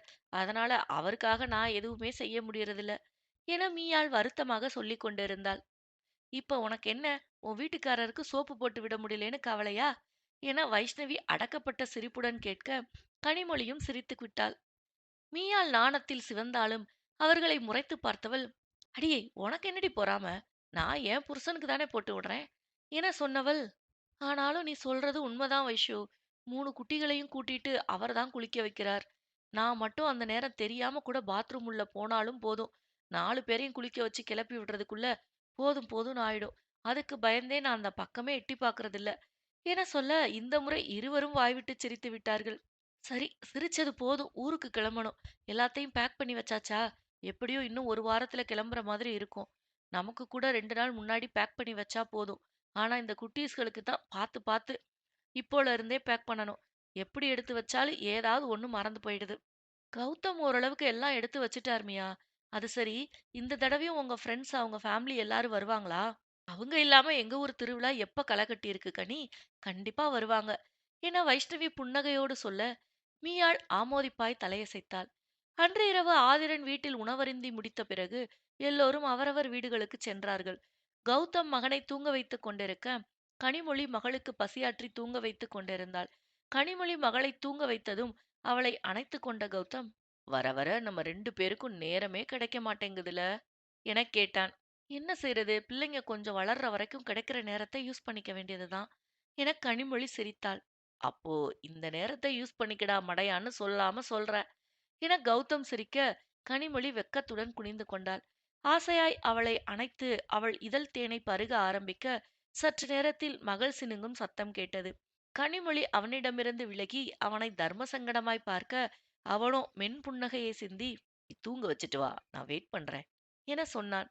சரி என்றபடி அவன் கன்னத்தில் இதழ் பதித்துவிட்டு தன் மகளை தூக்கிக் கொண்டவள் அவளின் தேவையை கவனிக்க ஆரம்பித்தாள்.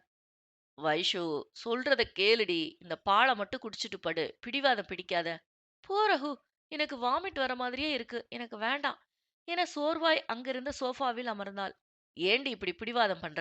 இங்க பாரு, உன் காலெல்லாம் எப்படி வீங்கி போய் கிடக்கு. கொஞ்சமாவது உடம்புக்கு ஆகாரம் கொடுத்தாதானே இதையெல்லாம் தாங்கிக்க முடியும் என்றபடி அவள் கால்களை எடுத்து தன் தொடையில் வைத்து ஹாட் பேக்கில் ஒத்தடம் கொடுக்க ஆரம்பித்தான். அவள் கால்கள் நன்றாக வீங்கிப் போயிருக்க, அதைப் பார்த்ததும், "நான் உன்ன ரொம்ப கஷ்டப்படுத்துறேனா வைஷு?" என ரகுவரன் குற்ற உணர்வுடன் கேட்டான். அவனையே ஆழ்ந்து பார்த்தவள் அவனை நோக்கி தன் கையை நீட்ட, அதை பிடித்துக்கொண்டு அவள் அருகே நெருங்கி அமர்ந்தான். அவன் நெற்றியில் இதழ் பதித்தவள், "அப்படியெல்லாம் ஒண்ணும் இல்ல ரகு. நீ தேவையில்லாம குழப்பிக்காத" என சொல்ல ரகுவரன் முகத்தில் தெளிவில்லை. "ரகு, இங்க பாரு. என் முகத்த பாரு" என அவனை தன் கண்களைப் பார்க்குமாறு திருப்பியவள், "எனக்கு எந்த கஷ்டமும் இல்ல ரகு" என அவனை நெருங்கி அவன் இதழில் இதழ் பதிக்க, சற்று நேரத்தில் அதில் மயங்கி அவள் இதழ் முத்தத்தை தனதாக்கிக் கொண்டான். அவள் மூச்சுக்கு ஏங்கவும் தான் அவளை விடுவித்தவன், "சாரிடி" என்றபடி அவளை விட்டு விலகி அமர்ந்தான். "எப்பவும் ஆரம்பிக்கிறது மட்டும்தான் நானா இருக்கேன் ரகு. ஆனா முடிக்கிறது நீங்க தான்" என பழைய நினைவில் சொல்ல, அவளைப் பார்த்து மலர்ந்து சிரித்த ரகுவரன் மீண்டும் அவள் இதழ் நோக்கி குனிந்தான். மீயாள் ஆதிரனையே முறைத்துக் கொண்டு அமர்ந்திருக்க, ஆதிரன் அவளை சங்கடமாக பார்த்தான். "ப்ளீஸ் டி, கொஞ்ச நேரம் மட்டும் இரு" என ஆதிரன் கண்களால் கெஞ்ச, அவளோ அவனை முறைத்துவிட்டு எழுந்து சென்று பால்கனியில் அமர்ந்து கொண்டாள். ஒரு வழியாய் பிள்ளைகள் மூவரையும் தூங்க வைத்துவிட்டு அவள் அருகில் வந்து அமர்ந்தவன் அவளை அணைத்துக் கொள்ள, அவளோ அவனை திரும்பியே பார்க்கவில்லை. "ஏய், கோச்சுக்காத யாழிக்குட்டி. உன் பசங்களும் உன்ன மாதிரியே அழிச்சாட்டியம் பண்றாங்க. நான் என்ன பண்ண?" அப்படியே வெகு நேரம் கெஞ்சி கொஞ்சி சமாதானப்படுத்தியவன் அவளை அணைத்துக் கொண்டு அப்படியே பால்கனியில் அமர்ந்திருந்தான். "இப்போ உனக்கு எப்படி இருக்கு? டாக்டர் என்ன சொன்னாங்க? போன தடவை என்னால வர முடியாம போயிடுச்சு. ஆனா கட்டாயம் இந்த முறை நான் வந்துடுவேன்.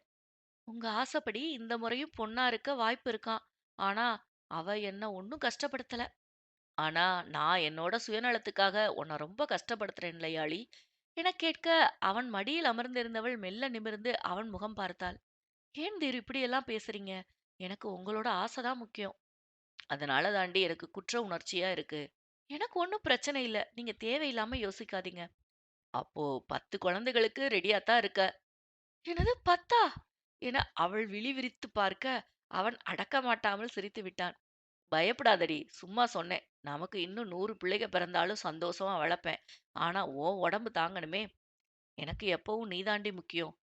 உனக்கு அடுத்தது தான் எதுவுமே. பெத்தாதான் பிள்ளையா? வேணும்னா தத்தெடுத்து வளர்ப்போம்." "யோ யோ, உனக்கு மனசாட்சியே இல்லையா? உன் பிள்ளைகளுக்குன்னு தனியா ஸ்கூலே கட்டலாம் போல. இதுல இன்னும் வேணும்னா தத்தெடுப்பாராம். முழு நேர வேலைக்காரியாக்காம விடமாட்டா போல இருக்கே. ஏற்கனவே உன் கூட என்னால டைம் ஸ்பெண்ட் பண்ண முடியலேன்னு கவலையில இருக்கேன். உனக்கு அப்படித்தான் செய்யணும்னு ஆசையா இருந்தா பேசாம இன்னொரு அனாதை ஆசிரமம் கட்டு. இங்க பாருயா, இப்ப சொல்றதுதான் உனக்கு. எப்பவும் எனக்கு அடுத்ததுதான் உன் பிள்ளைகளும் உனக்கு முக்கியமா இருக்கணும். சும்மா பிள்ளைங்க பிள்ளைங்கன்னு என்ன மறந்துட்டு ஓடுன, அப்புறம் நான் பொல்லாதவளா மாறிடுவேன்" என மீயாள் எகிறிக் கொண்டிருக்க, அவளை சமாதானப்படுத்துவதற்குள் அவனுக்கு போதும் போதும் என்றானது. "சாரிடி, இனிமே உனக்கும் தனியா நேரம் ஒதுக்குவேன். கொஞ்சம் கருணை காட்டு." "சரி சரி, பிள்ளைங்கெல்லாம் தூங்கிட்டாங்களா?" "தூங்க வச்சுட்டு தான் உன்கிட்ட வந்தேன். இல்லன்னா விட்டிருக்கவே மாட்டாங்களே." "சரி வாங்க, உள்ள போகலாம். நேரம் ஆயிடுச்சு" என்றபடி பால்கனி கதவை பூட்டிவிட்டு அவர்கள் அறைக்குள் நுழைய, ஆதிரன் பிள்ளைகள் அறையை எட்டிப் பார்த்துவிட்டு அவள் அருகில் வந்து அமர்ந்தான். "இங்கேயே வந்து உட்கார்றீங்க? போய் தூங்கலையா?" "நீ இல்லாம தூக்கம் வரமாட்டேங்குதுடி." "ஐயோ, நடிக்காதீங்க. பேசாம போய் தூங்குங்க. பிள்ளைங்க இருந்தா நான் கண்ணுக்கே தெரிய மாட்டேன். இப்போ வந்துட்டாரு பெரிய இவரு மாதிரி."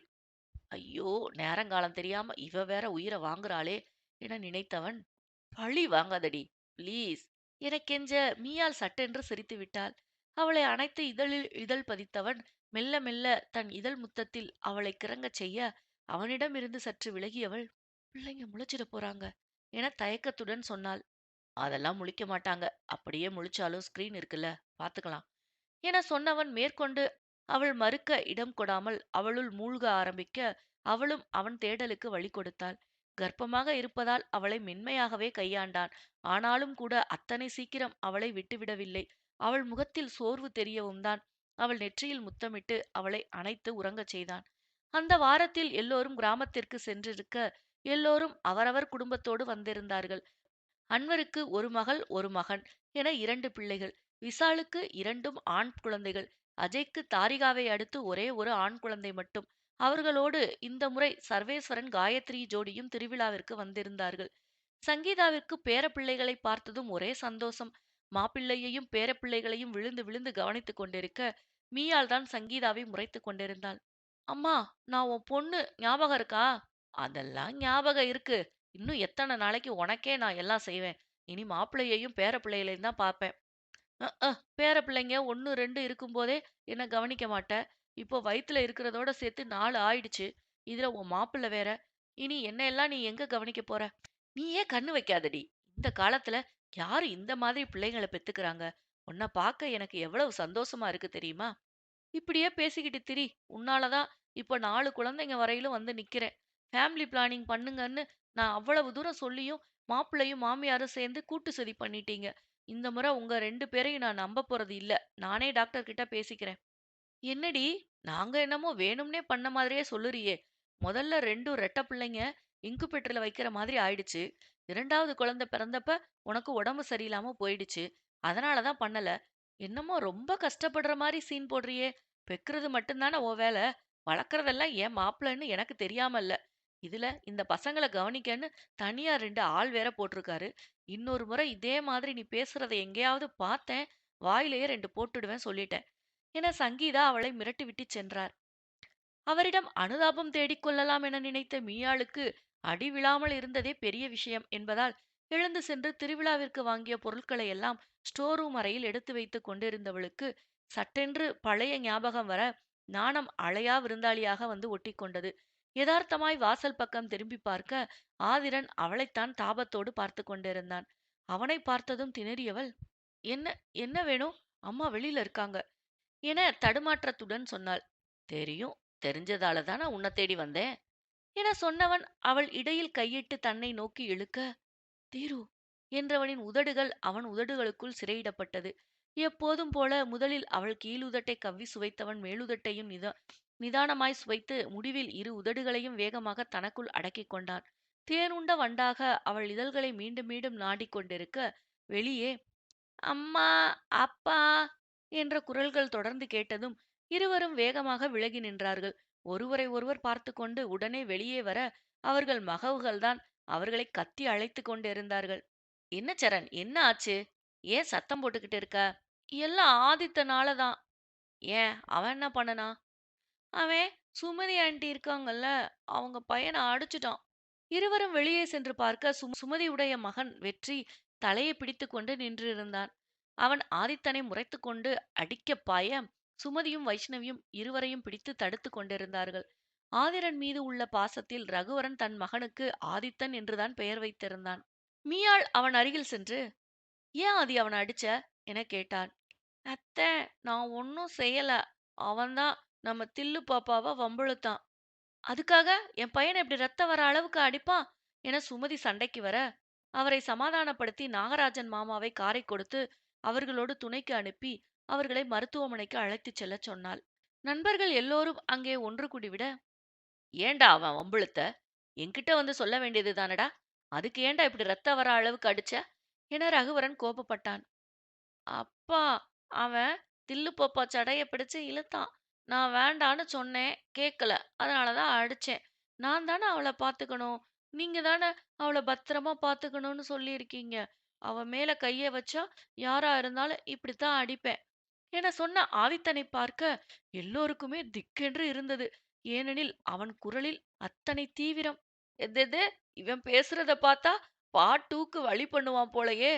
நம்ம ஆதிசாரையே இவன் ஓவர்டேக் பண்றானே என அஜய் சிரிப்புடன் சொன்னான். எல்லோருக்குமே அதே எண்ணம் மனதில் எழ ஆதித்தனை கவலையுடன் பார்த்தார்கள். அவனோ திலோத்தமாவிடம் சென்று அவளுக்கு எங்காவது வலிக்கிறதா என கேட்டுக்கொண்டிருந்தான். இப்போது எல்லோர் முகத்திலும் மெலிதான புன்னகை அரும்ப ஒருவரை ஒருவர் பார்த்து சிரித்து கொண்டார்கள். ஏண்டா சரண், நீ என்னவோ அவனை மாட்டி விடுறியே.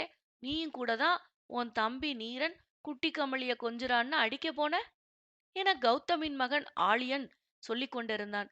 கௌதமும் கூட மீயாள் மேல் உள்ள பாசத்தில் ஆதிரன் எப்போதும் அழைக்கும் யாழி என்ற பெயரை நினைவில் கொண்டு ஆழியன் என்று பெயர் வைத்திருந்தான். அவர்களது 3 மாத குழந்தைதான் கமலி. டேய், நீ மட்டும் ஒழுங்கா நகுனா பாப்பாவ யார் கூடவும் விளையாடக்கூடாதுன்னு மிரட்டி வைக்கிற? கேட்டா உன் கூட மட்டும்தான் அவ விளையாடணும்னு சொல்ற என சரண் ஆழியனை முறைத்து கொண்டு நின்றான். வைஷ்ணவி ரகுவரனின் 3 வயது மகள்தான் நகுணா. இப்போது ஆழியன் திருதிருவென விழித்துவிட்டு, நான் விளையாடப் போறேன் என ஓடிப்போனான். அவனோடு சேர்ந்து மற்ற பிள்ளைகளும் விட்டால் போதும் என ஓடிப்போனார்கள். 3 நண்பர்கள் மட்டுமல்லாமல் எல்லோருடைய பிள்ளைகளும் இப்போது அதேபோல் நட்புடன் பழக எல்லோருக்கும் அது மன நிம்மதியாய் இருந்தது. ஆதித்தன் திலோத்தமாவின் மீது அதிக அளவு உரிமை உணர்வோடு இருக்கிறான். அதேபோல் சரண் கமலியின் மீதும் ஆழியன் நகுனாவின் மீதும் உரிமை எடுத்துக் கொள்கிறார்கள். காலப்போக்கில் அது மாறலாம், மாறாமலும் போகலாம். நட்பாக இருக்கும் தாங்கள் உறவாக மாறுவதும் மாறாமல் போவதும் அவர்கள் கையில்தான் இருக்கிறது. இதனால் எப்போதும் தாங்கள் கொண்ட அன்பும் தூய நேசமும் மாறிவிடப் போவதில்லை. எப்படியோ தங்களுக்கு பிறகு தங்கள் பிள்ளைகளும் இந்த நட்பையும் உறவையும் அழகாக எடுத்துச் செல்வது குறித்து எல்லோருக்கும் மிகுந்த சந்தோஷம்தான். நண்பர்கள் அனைவரும் இதே போல உற்சாகத்துடனும் மன மகிழ்ச்சியுடனும் காலம் முழுவதும் இருக்க நாமும் வாழ்த்தி விடைபெறுவோம். சுபம்.